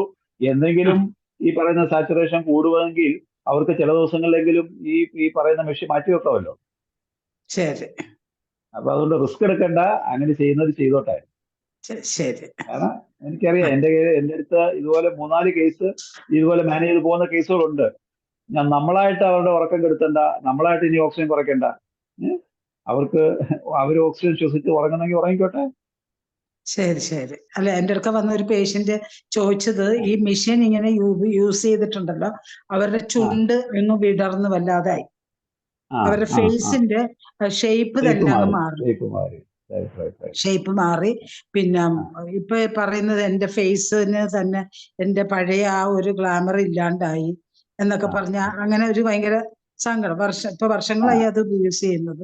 അപ്പൊ നമുക്ക് അതിനെന്തെങ്കിലും പോകാൻ വഴി ഉണ്ടോ എന്ന് ചോദിച്ചു. അതാ ലങ് കപ്പാസിറ്റി കൂട്ടാൻ വേണ്ടി നമുക്ക് ബ്രീതിങ് എക്സസൈസ് പറയുക, ഈ പറഞ്ഞ രീതിയിലുള്ള മെഡിസിൻസ് നമ്മൾ കൊടുക്കുക. അപ്പൊ അങ്ങനെ വരുമ്പോൾ അവർക്ക് ചില ദിവസങ്ങളിൽ ഇത് ഒഴിവാക്കാൻ പറ്റും. അങ്ങനെ ഒഴിവാക്കി അവർക്ക് തന്നെ അറിയാം അവരുടെ ലങ് കപ്പാസിറ്റി കൂടി, ഇനിയിപ്പോ ഈ മെഷീൻ വേണ്ട എന്നൊരു ഫീൽ അവർ വരുന്നെങ്കിൽ അവർ ഓട്ടോമാറ്റിക്കായിട്ട് അവർ ഒഴിവാക്കും. കാരണം ആർക്കും ഈ മെഷീൻ വെച്ച് ഉറങ്ങണമെന്ന് ഒരു നിർബന്ധവും ഇല്ലല്ലോ. അവരെങ്ങനെ ഒഴിവാക്കാനല്ലേ എല്ലാവരും ശ്രമിക്കുന്നത്. അപ്പം നമ്മുടെ ഈ മെഡിസിൻ ഈ പറഞ്ഞ രീതിയിൽ ഇപ്പൊ ഫെറംഫോസ് കൊടുക്കാം, കാർബോവെജ്, ആന്റിറ്റാറ്റ്, അസ്ട്രോഡോസ്പെർമ, ഇതെല്ലാം നമ്മൾ പ്രസ്സിങ്ങിലോ അല്ലെങ്കിൽ അല്ലാതെ ഏതെങ്കിലും രീതിയിൽ ലോ പൊട്ടൻസിയിൽ കൊടുത്ത് അതൊക്കെ ലങ് കപ്പാസിറ്റി കൂട്ടാൻ ശ്രമിച്ചു, അല്ലെങ്കിൽ ഓക്സിജൻ ലെവൽ കൂട്ടാൻ ശ്രമിച്ചു. ശരി, താങ്ക് യു ഡോക്ടറെ, താങ്ക് യു സോ മച്ച്. IFBHന് നന്ദി, ഒരുപാട് നന്ദി. ഇനി ഹരിഹരൻ സാർ അഡ്രൈസ് ചെയ്തിട്ടുണ്ട്. ഞാൻ ഹാൻഡ് റൈസ് ചെയ്തതേ വേറൊന്നും കൊണ്ടല്ല. ഇപ്പൊ ഈ ഡോക്ടർ ശാന്താചന്ദ്രൻ പറഞ്ഞില്ലേ ഇങ്ങനത്തെ ഈ മെഷീൻ വെച്ച് ഉറങ്ങുന്ന ഇത് മാറ്റാൻ പറ്റും. എന്താന്ന് വെച്ചാൽ, ഞാൻ ഈയിടെ അമേരിക്കയിലെ ഒരു ചെറുപ്പക്കാരൻ 42 വയസ്സുണ്ട്. അവൻ IT ആണ്. അവന് ഇതേ പ്രോബ്ലം തന്നെയുണ്ട്. അത് കാരണം ഇവിടെ ഇത് വെച്ചിട്ടാണ് അവന് ഉറങ്ങിക്കൊണ്ടിരുന്നത്. അത് ഞാൻ വേറൊന്നും നോക്കിയില്ല. അയാളുടെ ഒരു മെയിൻ സിംറ്റം എന്തായിരുന്നു അത് മാത്രമേ ഞാൻ പറയുന്നുള്ളൂ, മറ്റതെല്ലാം അവിടെ ഇരിക്കട്ടെ. അയാളുടെ കോൺസ്റ്റിറ്റ്യൂഷൻ കാൽക്രിയ കാർബായിരുന്നു. പിന്നെ അയാളുടെ ആ സിംറ്റം ഞാൻ നോട്ട് ചെയ്ത ഒരു സിംറ്റം എന്താന്ന് വെച്ച് കഴിഞ്ഞാല്, അയാളുടെ ലെഫ്റ്റ് സൈഡിലെ ഈ ട്വിച്ചിങ് വരും ഇടയ്ക്കിടയ്ക്ക്. യമയുടെ അവിടെയും ട്വിച്ചിങ് വരും, ചിന്നിന്റെ അവിടെ ട്വിച്ചിങ് വരും, കവിള് ടിച്ച് ചെയ്യും, ഇങ്ങനെ പടപടപടാന്നും പറഞ്ഞ് ടിച്ച് ചെയ്യും.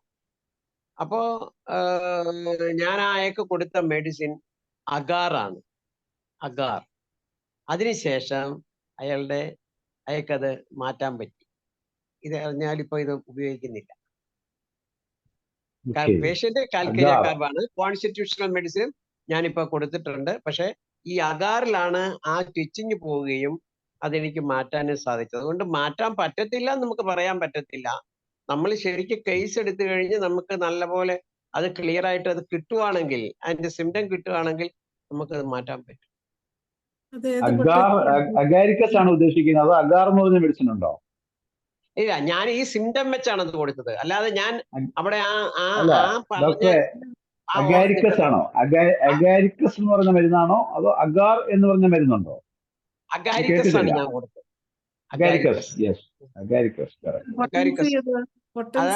പൊട്ടൻസി ആദ്യം 30 കൊടുത്തു, അത് കഴിഞ്ഞ് 200 കൊടുത്തു, അത് കഴിഞ്ഞ് ഇപ്പം 1 ഒരു ഡോസ് കൊടുത്തിരിക്കുകയാണ്. അഗാരിക്കസ്. അത് ഞാൻ പറഞ്ഞു വന്നത് മറ്റേ എടുക്കരുത്. നമ്മൾ എടുക്കുന്ന ഈ സിംറ്റം എടുക്കരുത്. അതുകൂടാതെ അയാളുടെ വേറെ ഒത്തിരി സിംറ്റംസ് കാണും. അതെടുത്തു കഴിഞ്ഞാല് കൊടുത്തു കഴിഞ്ഞാൽ നമ്മൾ ആ കോൺസ്റ്റിറ്റ്യൂഷണൽ മെഡിസിൻ കറക്റ്റ് ആയിട്ട് കിട്ടിക്കഴിഞ്ഞാൽ അത് കൊടുക്കുകയാണെങ്കിൽ ഇത് മാറ്റിയെടുക്കാൻ പറ്റും. പക്ഷെ എൻ്റെ ഒരു മെത്തേഡ് ഓഫ് ട്രീറ്റ്മെന്റ് ഞാൻ രണ്ടും എടുക്കും. അക്യൂട്ട് കേസ് ടേക്കിംഗ് ഞാൻ ചെയ്യും, അതുപോലെ തന്നെ കോൺസ്റ്റിറ്റ്യൂഷണൽ കേസ് ടേക്കിംഗ് ചെയ്യും. കോൺസ്റ്റിറ്റ്യൂഷണൽ മെഡിസിൻ കൊടുത്തതിന് ശേഷം ഞാൻ ഒരു 2 or 3 ഡേയ്സ് കഴിയുമ്പോഴാണ് ഞാൻ അക്യൂട്ട് മെഡിസിൻ കൊടുക്കുന്നത്. പക്ഷെ അപ്പൊ നല്ല റെസ്പോൺസ് കാണാറുണ്ട്. ഇതേ മെത്തേഡ് തന്നെയാണ് ഞാൻ അയക്ക് ഉപയോഗിച്ചത്. കാൽക്രിയ കാർബാണ് 10 ഒരു ഡോസ് കൊടുത്തു, അതിനുശേഷം ഞാൻ അഗാരിക്കസ് കൊടുത്തപ്പോൾ നല്ല റിസൾട്ട് കിട്ടി. Now she's okay. അതുകൊണ്ട് ഒരിക്കലും നമ്മൾ മറ്റേ എടുത്ത് അല്ല അത് ഇപ്പൊ പറഞ്ഞപ്പോഴാണ് എൻ്റെ അടുത്ത് വന്ന ഒരു കേസ് ഞാൻ ഇപ്പോഴും ഓർക്കുന്നത്. ഇത് വെച്ചിട്ട് പിന്നെ ഇത് ഒഴിവാക്കാൻ പറ്റുമോ എന്ന് ചോദിച്ചിട്ട് എൻ്റെ അടുത്ത് പറഞ്ഞു. അപ്പൊ അയാൾക്ക് വേറെ ഒരുപാട് കോംപ്ലിക്കേഷൻസ് ഉള്ള ഒരാളാണ്. അപ്പൊ ഞാൻ റിസ്ക് എടുത്തില്ല. ഞാൻ പറഞ്ഞു നിങ്ങൾ തൽക്കാലം അപ്പൊ 1 ലക്ഷം രൂപയോ 1.25 ലക്ഷം രൂപ എങ്ങാണ്ടാണ് ഇതിന്റെ വില. അപ്പം ഞാനിത് അഡിനോയിഡുമായിട്ട് ബന്ധപ്പെട്ട് സ്നോറിങ്ങിന്റെ ഒരു ക്ലാസ് ഞാൻ പിന്നെ ഓൾ ഇന്ത്യ റേഡിയോയിൽ എനിക്ക് എടുക്കേണ്ടതായിട്ട് ഒരു ദിവസം ഉണ്ടായിരുന്നു. അപ്പൊ അന്നാണ് ഈ മെഷീനെ കുറിച്ച് ഞാൻ കൂടുതൽ അറിയുകയും വായിക്കുകയും ചെയ്യുന്നത്. അപ്പം ആ സമയത്താണ് ഈ പേഷ്യന്റ് വരുന്നത്. അപ്പൊ അദ്ദേഹത്തെ അടുത്തപ്പോൾ ഞാൻ പറഞ്ഞു, നിങ്ങളത് പിന്നെ ഇത് ഒഴിവാക്കാൻ പറ്റുമോ എന്ന് ചോദിച്ചിട്ട് എൻ്റെ അടുത്ത് വരുന്നത്. അപ്പൊ ഞാൻ റിസ്ക് എടുത്തില്ല, ഞാൻ നിങ്ങൾ തൽക്കാലം അത് ഉപയോഗിക്കും. പക്ഷെ എന്താ സംഭവിച്ചെന്ന് കഴിഞ്ഞാല് ഒരു 9 മാസത്തിന് ശേഷം ഞാൻ അറിയുന്നു ഈ പേഷ്യന്റിനെ അവിടുത്തെ GG ഹോസ്പിറ്റലിൽ അഡ്മിറ്റ് ചെയ്തിരിക്കുന്നു. ലിവറില് ക്യാൻസർ ഇൻഡിക്കേഷൻ കണ്ടിരിക്കുന്നു പറഞ്ഞിട്ട് അഡ്മിറ്റ് ചെയ്തു. ഇപ്പോഴും അവിടുത്തെ ട്രീറ്റ്മെന്റിലാണ്. അവര് 4 ലക്ഷം രൂപ മുടക്കിയിട്ട് ഒരു മൈക്രോ സർജറി, ഓപ്പൺ സർജറി അല്ലാതെ ഈ ബ്ലഡ് വെസൽസിൽ കൂടി ലിവറിൽ എത്തിയിട്ട് അവിടുന്ന് അത് ചിരണ്ടി മാറ്റിയ ഒരു സർജറിയാണ്. അത് ചെയ്ത് കീമോതെറാപ്പി ഇപ്പൊ പൊക്കോണ്ടിരിക്കുക. അപ്പം ഇങ്ങനെയൊക്കെയുള്ള മെഷീൻസ് വെക്കുമ്പോഴത്തേക്ക് അത് ഒരു പരിധിവരെ ആ സമയത്ത് ഇത് കൺട്രോൾ ചെയ്യുകയും അതിനുശേഷം ഇത് വേറെ കോംപ്ലിക്കേഷൻസിലേക്കോ അല്ലെങ്കിൽ മറ്റ് ഡീപ് പത്തോളജിയിലേക്ക് പേഷ്യന്റിനെ എത്തിക്കും എന്നുള്ളതിന്റെ ഒരു ഉദാഹരണം കൂടിയാണ്. അതൊന്ന് ഹൈലൈറ്റ് ചെയ്യാൻ വേണ്ടി ഞാൻ പറഞ്ഞതാണ്. അപ്പൊ അതും നമ്മൾ ഇതിനകത്ത് കാണണം. ഡോക്ടറെ, പിന്നെ വേറെ ഒരു ഡോക്ടർക്ക് ഞാൻ പറയുന്നത് എൻ്റെ അനുഭവത്തിൽ നിന്ന് ചില ചെറിയ സിംറ്റംസ് ആണെന്ന് നമുക്ക് തോന്നുമെങ്കിലും നമ്മൾ ആ സിംറ്റംത്തെ ഒരിക്കലും അവോയ്ഡ് ചെയ്യാൻ പാടില്ല. അതിന് വേണ്ടി മാത്രം നമ്മൾ പ്രിസ്ക്രൈബ് ചെയ്യുമ്പോൾ അയാളുടെ ബേസിക് ആയിട്ടുള്ള ഒത്തിരി എയിൽമെന്റ്സിന് മാറ്റം വരും. ചിലപ്പോൾ ഈവൻ ഭാവിയിൽ ഉണ്ടാകാൻ പോകുന്ന കാർസിനോമ വരെ മാറിക്കിട്ടും. ഉദാഹരണമായിട്ട് ഞാൻ പറയാം, ദേഹത്ത് മുഴുവൻ വാട്സ് ആയിട്ട് ഒരു പേഷ്യന്റ് എനിക്ക് വന്നിരുന്നു. ദേഹത്ത് മുഴുവൻ വാട്സ്. അതായത് അപ്പൊ അയാൾക്ക് ഇത് കൂടാതെ അയാൾക്ക് ലിവറിനൊരു പ്രോബ്ലം ഉണ്ട്. അപ്പൊ ഞാൻ ലിവറിന്റെ പ്രോബ്ലത്തെ ഞാൻ പ്രത്യേകം ഗൗനിച്ചില്ല, ഞാൻ മനഃപൂർവ്വം ഗൗനിച്ചില്ല. ഞാൻ എന്തെടുത്തു, ഈ വാട്സിന് മാത്രമായിട്ട് പ്രിസ്ക്രൈബ് ചെയ്തു. വാട്സിന് മാത്രമായിട്ട് പ്രിസ്ക്രൈബ് ചെയ്തപ്പം അയാളുടെ വാട്സ് കംപ്ലീറ്റ് പൊഴിഞ്ഞു പോവുകയും അടുത്ത പ്രാവശ്യം അയാളെ ലിവർ എക്സാമിനേഷൻ ചെയ്യാനായിട്ട് ചെന്നപ്പോൾ ഈ ഒരു നൊഡ്യൂള് പോലെ അവിടെ ഉണ്ടായിരുന്നു, അത് ഡിസപ്പിയർ ചെയ്യുകയും ചെയ്തു. നമ്മൾ നൊഡ്യൂളിൽ ചികിത്സിച്ചോ? ഇല്ല. നമ്മൾ ചികിത്സിച്ചത് ഈ വാട്സിന് മാത്രമേ ചികിത്സിച്ചുള്ളൂ. അപ്പോ ചിലത് നമ്മൾ ചികിത്സിക്കുമ്പോ അതിന്റെ ഉള്ളിൽ കിടക്കുന്ന അത് ഇതുമായിട്ട് തന്നെ ജോയിന്റ് ആണ്. അതാണല്ലോ ഹോമിയോപ്പതിയുടെ ഒരു പ്രത്യേകത തന്നെ. അതാണല്ലോ നമുക്കറിയില്ല ഇത് മാറുമെന്ന് തന്നെ എനിക്കറിയത്തില്ലായിരുന്നു. പക്ഷെ അയാൾ പറഞ്ഞു, ഡോക്ടറെ എനിക്കിപ്പം ഇതില്ല. ഇതുപോലത്തെ കേസുകൾ എനിക്ക് ഒത്തിരി എൻ്റെ അനുഭവം ഉണ്ട്. അതിനിടയ്ക്ക് ഞാൻ ഒരു സ്റ്റേറ്റ്മെന്റ്, ഒരു പോയിന്റ് ഞാൻ ഇപ്പൊ കുറച്ചുപേര് ഇവിടെ ഇരിപ്പുണ്ടല്ലോ, 64 പേരുണ്ട്. നിങ്ങൾ ഇപ്പൊ കഴിഞ്ഞ ഒരു 2.5 മാസം മുമ്പ് എനിക്ക് UK-യിലുള്ള ഒരു നേഴ്സിനെ ട്രീറ്റ് ചെയ്യേണ്ടത് വന്നിട്ടുണ്ട്. അവർ സ്ട്രോക്കായിട്ട് കിടക്കുന്ന ഒരു കേസാണ്. അപ്പൊ അതില് ഈ സ്ട്രോക്കായിട്ട് അവര് ഹോസ്പിറ്റലിൽ കിടക്കുകയാണ്. പിന്നെ അവർ പനിയായിട്ട് അവിടെ അഡ്മിറ്റ് ചെയ്ത പേഷ്യന്റാണ്. അവര് ഈ പനിയില് ഡെലിറിയം വന്നിട്ട് ഇവർ ബാത്റൂമിലേക്ക് എഴുന്നേറ്റ് ഓടിയതാണ്. പക്ഷേ ബാത്റൂമിൽ എത്തുന്നതിന് മുമ്പ് അവർ അവിടെ വീണ് തല തട്ടി വീണു. എന്നിട്ട് ഹെഡ് ഇഞ്ചുറി വന്നു, ഹെമറ്റോമ ആയി, ഇൻട്രാക്രനിയൽ ഹെമറേജ് വന്നിട്ട് അവർ കോമ സ്റ്റേജിലോട്ട് പോയി. കഴിഞ്ഞ 1.5 വർഷം കൊണ്ട് അവർ കോമ സ്റ്റേജിൽ UK-യിലെ ഹോസ്പിറ്റലിൽ കിടക്കുക.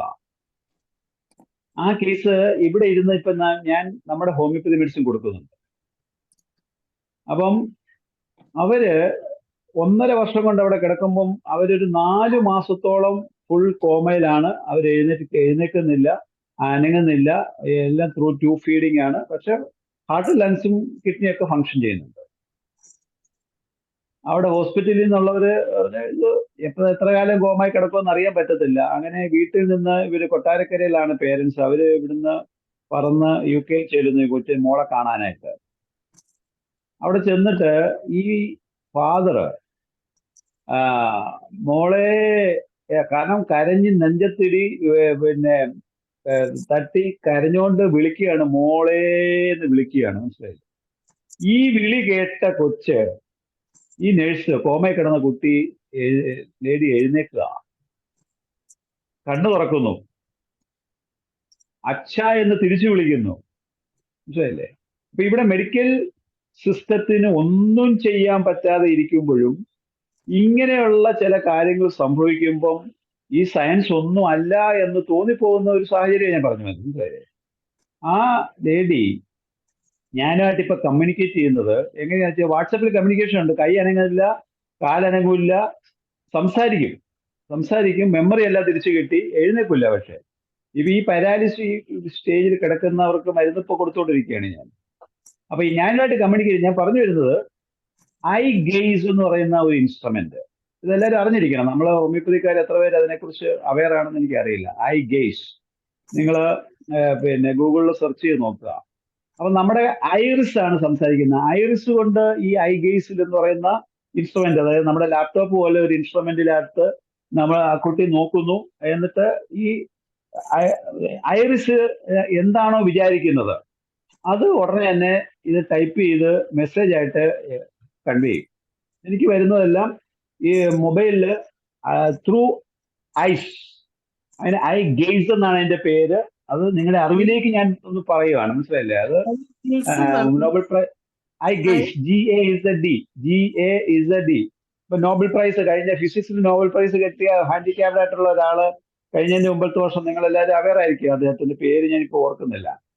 അദ്ദേഹമാണത് ഇൻവെന്റ് ചെയ്തതെന്നാണ് ഞാൻ മനസ്സിലാക്കുന്നത്. So you should be aware of this instrument. എന്റെ വാട്സപ്പില് ആ കുട്ടി കണ്ണുവഴിയാണ് ഞാനുമായിട്ട് സംവദിക്കുന്നത്. സോ എനിക്കത് പുതിയൊരു അറിവാണ്, മനസ്സിലായില്ലേ? ഇപ്പൊ സ്റ്റിൽ വി ആർ കമ്മ്യൂണിക്കേറ്റിംഗ്. എഴുന്നേറ്റിട്ടില്ല ആള്. സോ എഴുന്നേക്കും എന്നുള്ള പ്രതീക്ഷയിലാണ് ഞാൻ മെഡിസിൻ ഇപ്പൊ കൊടുക്കുന്നുണ്ട്. അപ്പൊ കണ്ണുകൊണ്ട് നമ്മൾ ഇത് മെഷീൻ തന്നെയാണോ ടൈപ്പ് ചെയ്യുന്നത്? കണ്ണ് ഇവര് വിചാരിക്കുമ്പോഴത്തേക്ക് ഈ മെഷീൻ ടൈപ്പ് ചെയ്ത് വരും. അത് അവരുടെ മനസ്സ് ആ മെഷീൻ റീഡ് ചെയ്യുന്നു എന്നുള്ളതാണ്. ഐറിസ് അത് കണ്ണാണ് ഈ മെഷീനുമായിട്ട് കമ്മ്യൂണിക്കേഷൻ. അത് നമുക്ക് ഇവിടെ അവൈലബിൾ ആണോ? ഇന്ത്യയിൽ ഉള്ളതായിട്ട് എനിക്ക് തോന്നിക്കുന്നില്ല. നിങ്ങൾക്ക് യൂട്യൂബിനകത്ത് അല്ലെങ്കിൽ ഗൂഗിൾ സെർച്ച് ചെയ്ത ഈ ഐഗേസ് അടിച്ചു കഴിഞ്ഞാൽ അത് എങ്ങനെയാണ് വർക്ക് ചെയ്യുന്നതൊക്കെ കംപ്ലീറ്റ് അതിന്റെ ഡീറ്റെയിൽസ് അതിനകത്ത് കിട്ടുന്നുണ്ട്. എല്ലാവരും അത് അറിഞ്ഞിരിക്കണം. കാരണം നമ്മുടെ ഇങ്ങനെയുള്ള സാധനങ്ങൾ ഈ മെഷീൻസ് അവൈലബിൾ ആണ്. ആൾക്കാർ പിന്നെ കോമയിൽ കിടക്കുന്നവര് എങ്ങനെ ഹസ്ബൻഡുമായിട്ട്, എങ്ങനെ പേരൻസുമായിട്ട്, എങ്ങനെ മക്കളുമായിട്ട് അവർക്ക് കമ്മ്യൂണിക്കേറ്റ് ചെയ്യാം എന്നുള്ളതിന്റെ ഒരു നേർക്കാഴ്ചയാണിത്, മനസ്സിലായില്ലേ? അറിഞ്ഞിരിക്കണം. ഒരു പുതിയ അറിവാണ്. ഏതായാലും നല്ല കാര്യം ഡോക്ടർ പറഞ്ഞു തന്നതില്. ഈ ഹാൻഡ് റൈസ് ചെയ്തിരിക്കുന്നത് ഡോക്ടർ സുനില് അൺമ്യൂട്ട് ചെയ്ത്. ഹലോ. സാർ പറയൂ.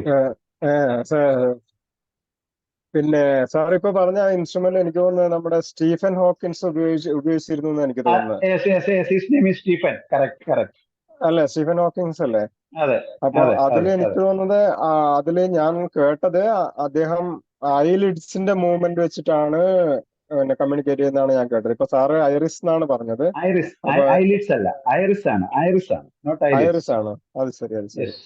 ഓക്കെ. പിന്നെ ഒരു ചോദ്യം, സാറ് സ്റ്റാഫിസാഗ്രിയ ഇത് ബ്രെയിൻ ഡാമേജ് ഫ്രം അസ്ഫിക്സിയ പറഞ്ഞല്ലേ? അപ്പൊ അത് എവിടെയാണ്? ഞാൻ നോക്കിയിട്ട് കിട്ടിയില്ല. ഇഞ്ചുറിയാണ്, not birth injury. Nerve damage. അവിടെയാണ് സ്റ്റാഫിസാഗ്രിയ ഇൻഡിക്കേഷൻ വരുന്നത്. ഓക്കെ. അസ്ഫിക്സിയ എന്നുള്ളതല്ല, birth injury, damage to nerves. കോസസോ ഡെലിവറിയിൽ ഉണ്ടാകുന്ന കോസസ് ഇപ്പൊ നഴ്സന്മാര് വന്ന് ഒരു വരി വലിച്ചെടുക്കുന്നു. സപ്പോസ് എത്രയോ കേസുകൾ ഡാമേജ് ആയി പോകുന്നു, എത്രയോ നെർവ്സ് വലിഞ്ഞു പോകുന്നു, അല്ലെങ്കിൽ ഡാമേജ് ആയി പോകുന്നു.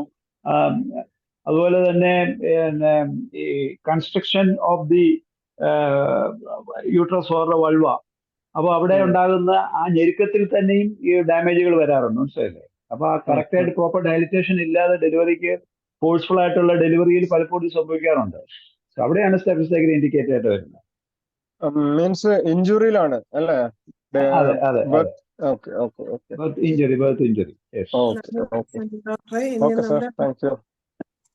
ഭാഗ്യലക്ഷ്മി മാഡം സംസാരിക്കാം.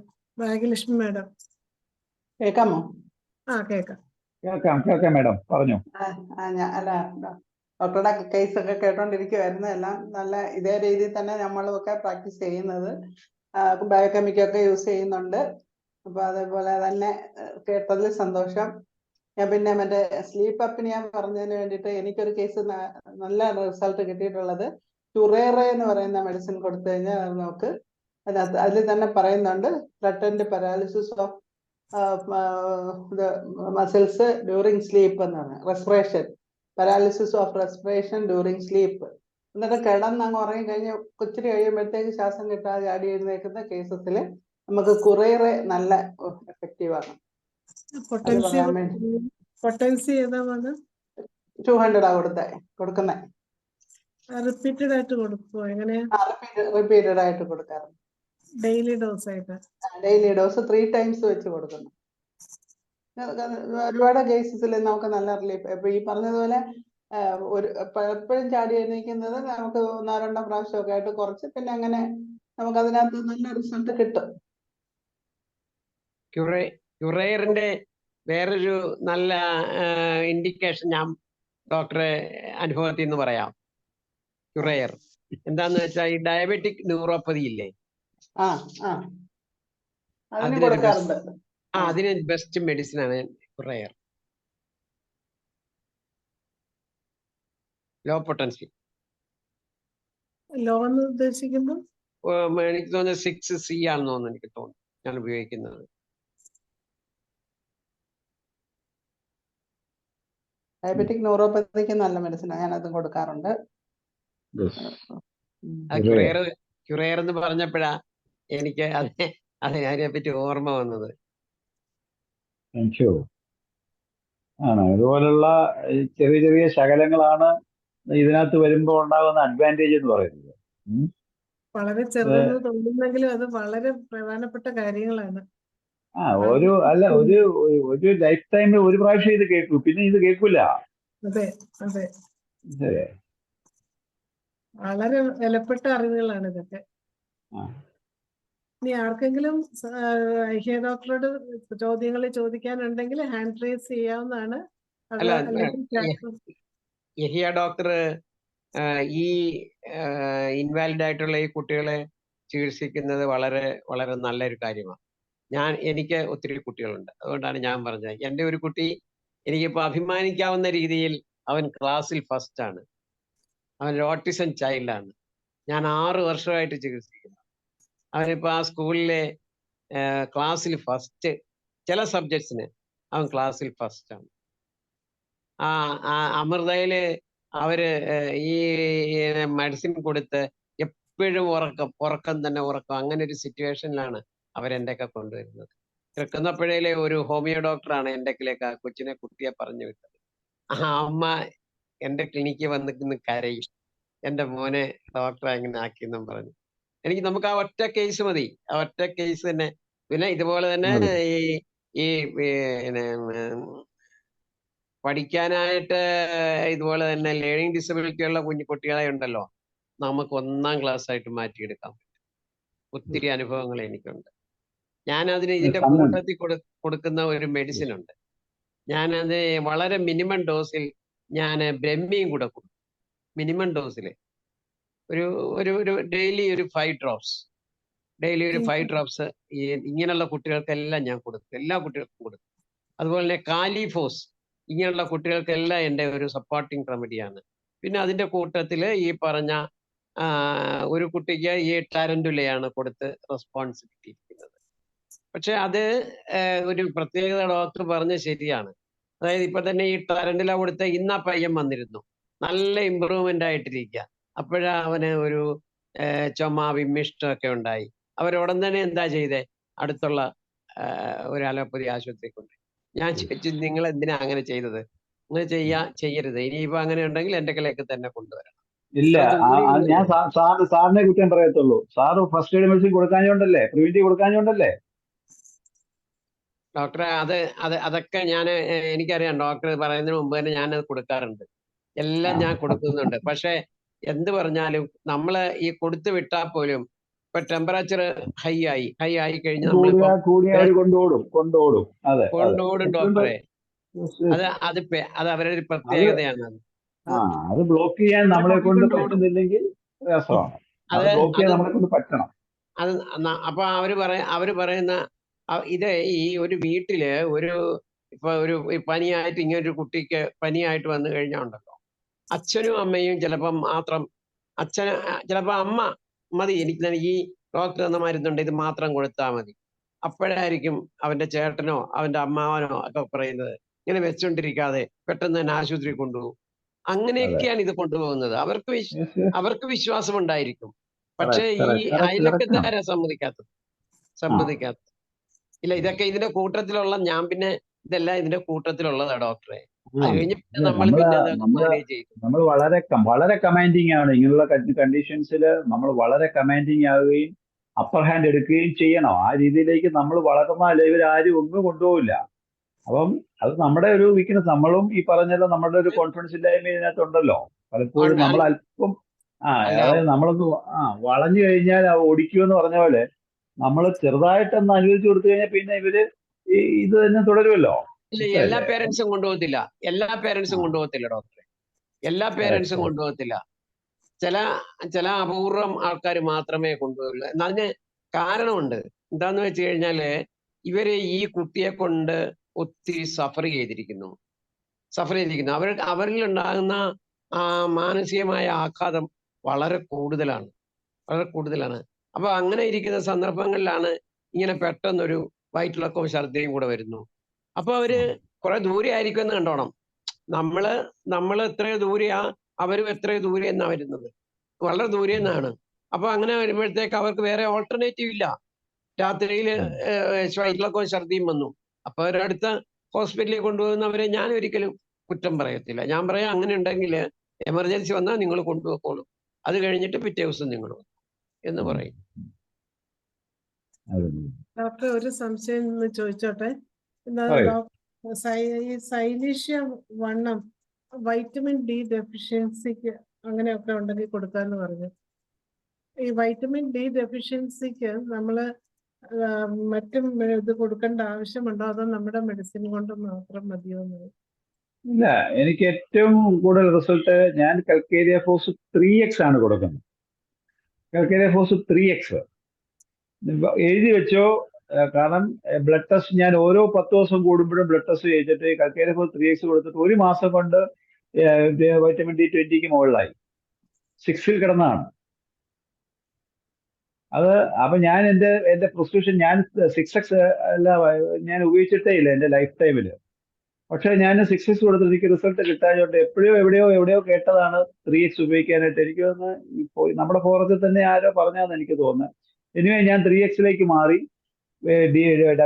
കാൽസ്യം ഡെഫിഷ്യൻസി ഉണ്ട് അല്ലെങ്കിൽ വൈറ്റമിൻ ഡി ഡെഫിഷ്യൻസി ഉണ്ടെങ്കിൽ ഞാൻ ഇപ്പൊ 3x കൊടുക്കുന്നത്.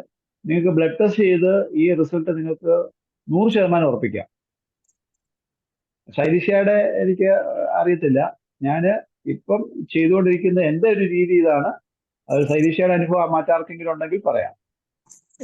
ഡോക്ടർ പറഞ്ഞപ്പം ശൈലിഷയുടെ bone deformity, calcium assimilation calcium deficiency ആണ് അവിടെ പറഞ്ഞത് നമ്മള്. അപ്പം അത് അവിടെ വൈറ്റമിൻ ഡി ഡെഫിഷ്യൻസി അല്ല, കാൽസ്യം ഡെഫിഷ്യൻസി. നമുക്ക് കാൽസ്യം ബോഡിയുണ്ട്, പക്ഷെ അത് അസിമിലേറ്റ് ചെയ്യുന്നില്ല, അബ്സോർവ് ചെയ്യുന്നില്ല. അവിടെയാണ് സലീഷയുടെ ഇൻഡിക്കേഷൻ വരുന്നത്. അത് സ്റ്റൊമക്കിലെ കറക്ഷൻ ആണ് നടത്തുന്നത്. സ്റ്റൊമക്കിലും സ്മോൾ ഇൻഡസ്ട്രിയിലുള്ള കറക്ഷൻ ആണ് അവിടെ നടത്തുന്നത്. അബ്സോർഷനെ സഹായിക്കും. സോയ ഈപ്പൻ ഡോക്ടർ അഡ്വൈസ് ചെയ്തിട്ടുണ്ട്. ഡോക്ടർ സംശയം ചോദിക്കുകയും നന്ദി പറയുകയും ചെയ്യണം. സമയം നമുക്കായി. ഡോക്ടർ കാൽസ്യം ഹൈ ആണെങ്കിലോ ഡോക്ടറെ? കാൽസ്യം ഹൈ ആണെന്നുണ്ടെങ്കിൽ നമ്മുടെ സെയിം മെഡിസിൻ തന്നെ ഹൈപ്പോട്ടൻസിലേക്ക് പോകണം. കൽക്കേരിയ കാർബ് ഒക്കെ 1M 10M ആ റേഞ്ചിലേക്ക് പോകണം. പാരാതൈറോയ്ഡ് കംപ്ലൈന്റ് കൂടെ ഉണ്ട് കുട്ടിക്ക്. അതായത് ഈ കുഴിമന്തി ധാരാളം കഴിച്ചാണ് അത് വന്നതെന്നുള്ളതാണ്. കുഴിമന്തിക്ക് അങ്ങനെ ഒരു കോംപ്ലിക്കേഷൻ ഉണ്ടോ? ഉണ്ടെന്ന് ഇപ്പൊ മനസ്സിലാക്കണം. അതായത് അവര് തന്നെ പറയുന്നുണ്ട്. അപ്പൊ ഞാൻ അവരുടെ മോൾക്ക്, അതായത് ഈ പെങ്കൊച്ചിന് ഒരു 24 വയസ്സേ ഉള്ളൂ. അതിന്റെ കൊച്ചിനെ കൊണ്ട് എന്റെ അടുത്ത് ആദ്യം വന്നു. അപ്പൊ കഴുത്തേലും മുഴുവൻ ഇങ്ങനെ റാഷസ് ഇങ്ങനെ കൂടെ വരിക, സോർനെസ് കൂടെ. അപ്പൊ ഞാൻ ചോദിച്ചു കൊച്ചിന്റെ അമ്മ എന്താ കഴിക്കണേന്ന് ചോദിച്ചു. അപ്പൊ കേട്ട വഴിയെ എന്റെ അച്ഛൻ പറഞ്ഞു, ഇവള് കുഴിമന്തിയുടെ ആളാണ്, അതിന്റെ കംപ്ലൈന്റുമായിട്ട് ഹോസ്പിറ്റലിൽ പോയി, തലവേദനയും ഛർദിയും വന്നു, നമുക്കിപ്പം പാങ്ക്രിയാസിന്റെ ഡിഫക്റ്റ് ഉണ്ട്, അതിന്റെ പിന്നെ ബാക്കി അന്വേഷിച്ചപ്പം പാരാതൈറോയിഡ് കംപ്ലൈന്റ് ഉണ്ടെന്ന് പറഞ്ഞു. അപ്പൊ ഞാനിപ്പോ ഇതിനെ കംപ്ലീറ്റ് കുഴിമന്തി അങ്ങനെ മറ്റേ ഈ മോഡേൺ ഫുഡൊക്കെ ഒന്ന് ഒഴിവാക്കിച്ചപ്പോ തന്നെ അതിന്റെ തലവേദന നിന്നു. പക്ഷെ ഈ പാരാതൈറോയിഡ് ഡിഫക്റ്റ് ഉള്ളത് കൊണ്ട് കാൽസ്യം ഹൈ കാണിക്കുന്നുണ്ട് 10.8. നമ്മുടെ മെഡിസിൻ തന്നെ ഹൈപ്പർ ടെൻഷനിലേക്ക് പോകുന്നതായിരിക്കും നല്ലത്. ഏത് കാൽക്കേരിയ ഫോസ് തന്നെയാ? Calcarea carb. പക്ഷെ തടി അത്രയ്ക്ക് വലിയ ഇല്ല. അല്ല, തടി വേണമെന്നില്ല. കൽക്കേരിയ കാർബ് രണ്ട് എക്സ്ട്രീം ഉണ്ട്, രണ്ടും ഉണ്ട്. ഒബീസും ഉണ്ട്, അറ്റ് ദ സെയിം ടൈം ഇമാസിയേഷനും കൽക്കേരിയ കാർബിനകത്തുള്ളത് തന്നെയാണ്. ഡോക്ടറെ, അതിനകത്ത് ഞാനൊരു സജഷൻ പറയട്ടെ. അതെന്താന്ന് വെച്ച് കഴിഞ്ഞാല് ആ കുട്ടിക്ക് ക്രേവിംഗ് ഉണ്ട് ഈ ഫുഡിനോട്.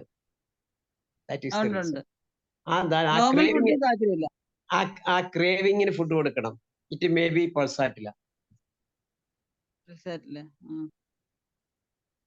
ഞാൻ തൈറോയ്ഡ് ഹൈപ്പർടെൻഷൻ ഞാനിപ്പോ കൊടുത്തിട്ടുണ്ട്.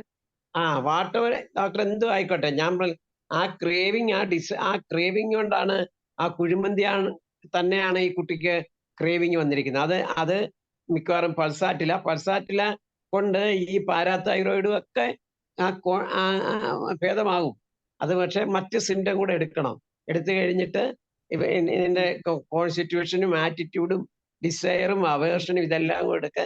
സോ ഞാനിത് മാത്രം വെച്ചോണ്ട് പറയുകയാണ്, മേ ബി ഇറ്റ് ഈസ് പൾസാറ്റില. അങ്ങനെ ചിന്തിച്ചു. ഐറിസ്റ്റെനക്സും തൈറോയിഡനും തെന്നമ്പും ഞാനൊന്ന് കൊടുത്തപ്പോഴാണ് തലവേദനയും ഇതൊക്കെ നിന്ന് കിട്ടിയിട്ടുണ്ട്. ഇപ്പൊ ഞാൻ കാൽസ്യം ഒന്നുകൂടെ എനിക്ക് ചെക്ക് ചെയ്യണം. അത് ഞാൻ 1 മാസമെങ്കിലും ആവട്ടെ എന്ന് വെച്ചിട്ട് നോക്കിയിരിക്കും. ഡോക്ടർക്ക് ഒരു നന്ദി പറയണേ. അതെ, ഡോക്ടറെ നല്ല ക്ലാസ് ആയിരുന്നു. ഡോക്ടർ ഭയങ്കര തിരക്കിനാന്ന് വന്നെന്ന് പറഞ്ഞെങ്കിൽ ഞങ്ങൾക്ക് ഇത്രയൊക്കെ അറിവ് ഡോക്ടറെ കിട്ടി. ഇത് പ്രാക്ടിക്കലായിട്ട് വരുമ്പോഴാണല്ലോ നമുക്കിത് അറിയേണ്ടത്, എവിടെയാ എന്നാ ചെയ്യേണ്ടത്. ഒത്തിരി തിയറി ക്ലാസ്സുകൾ കേൾക്കാറുണ്ട്, എന്നാലും പ്രാക്ടിക്കലായിട്ടുള്ളത് കേട്ട് കഴിഞ്ഞപ്പോൾ വളരെ സന്തോഷം. ഒത്തിരി പുതിയ നമ്മൾക്ക് അറിയാവുന്ന മെഡിസിൻസ് ആയാലും അത് ഏത് രീതിയിൽ ഒന്ന് ചെയ്യണം എന്നുള്ളതിനെ പറ്റി ഡോക്ടർ നല്ല വിശദമായിട്ട് പറഞ്ഞു. ഡോക്ടർ ഹരിഹരൻ ഡോക്ടറും ഇവിടെ സംസാരിച്ചവര് ഭാഗ്യലക്ഷ്മി ഡോക്ടറും ഒക്കെ ഇതിനകത്ത് നല്ല അറിവുകൾ പകർന്നു തന്നു. എല്ലാവർക്കും IFPHന്റെ പേരിലും എന്റെ പേരിലും നന്ദി പറയുന്നു. വീണ്ടും ഇതുപോലത്തെ പ്രാക്ടിക്കൽ ക്ലാസ്സുമായിട്ട് ഡോക്ടർ തിരക്കിന്റെ ഇടയ്ക്ക് വരുമെന്ന് പ്രതീക്ഷിക്കുന്നു. തീർച്ചയായിട്ടും. ഏതായാലും ഡോക്ടറെ ഇത്ര ആദ്യത്തെ ഒരു ബുദ്ധിമുട്ട് വന്നെങ്കിലും പിന്നീട് നമുക്കത് കണ്ടിന്യൂസ് ആയിട്ട് പിന്നെ കേൾക്കാൻ പറ്റി. വളരെയധികം നല്ല പ്രാക്ടിക്കൽ അനുഭവങ്ങളാണ് ഡോക്ടറിൽ കൂടെ നമുക്ക് കിട്ടുന്നത്. അതിലൂടെ നമുക്ക് നല്ല ധൈര്യവും കൂടെയാണ് കിട്ടിക്കൊണ്ടിരിക്കുന്നത്. റിസ്ക് എടുത്ത് ചെയ്യാനുള്ള ഡോക്ടറുടെ കഴിവ് ശരിക്കും അഭിനന്ദിക്കേണ്ടത് തന്നെയാണ്.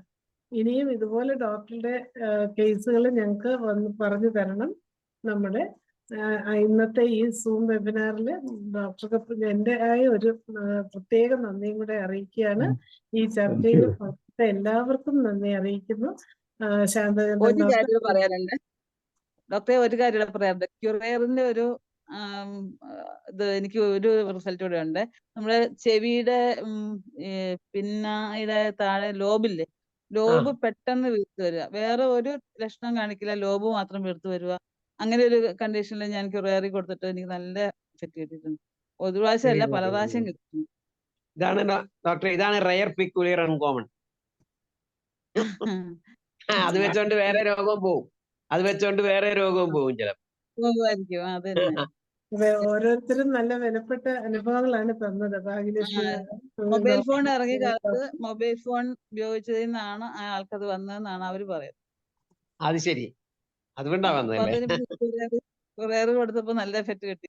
ഏത് പൊട്ടൻസി കൊടുത്ത ഡോക്ടറെ? എന്റെ 30 ആണ്. അപ്പൊ അങ്ങനെ നല്ല അറിവുകൾ കിട്ടിയൊരു ക്ലാസ് ആയിരുന്നു. അങ്ങനെ 1468 പ്രതിദിന സൂം വെബിനാർ വളരെ ഭംഗിയായി നടന്നു. ഇന്നത്തെ ഈ സെമിനാർ സൂമിൽ പങ്കെടുത്ത എല്ലാവരെയും പ്രത്യേകം നന്ദി അറിയിക്കട്ടെ. ഇന്നത്തെ ഈ സൂം ഇവിടെ അവസാനിക്കുകയാണ്. എല്ലാവർക്കും ശുഭരാത്രി. Thank you. Good night. Good night. വീണ്ടും വരണം സാറേ. Sure sure sure. ഇത്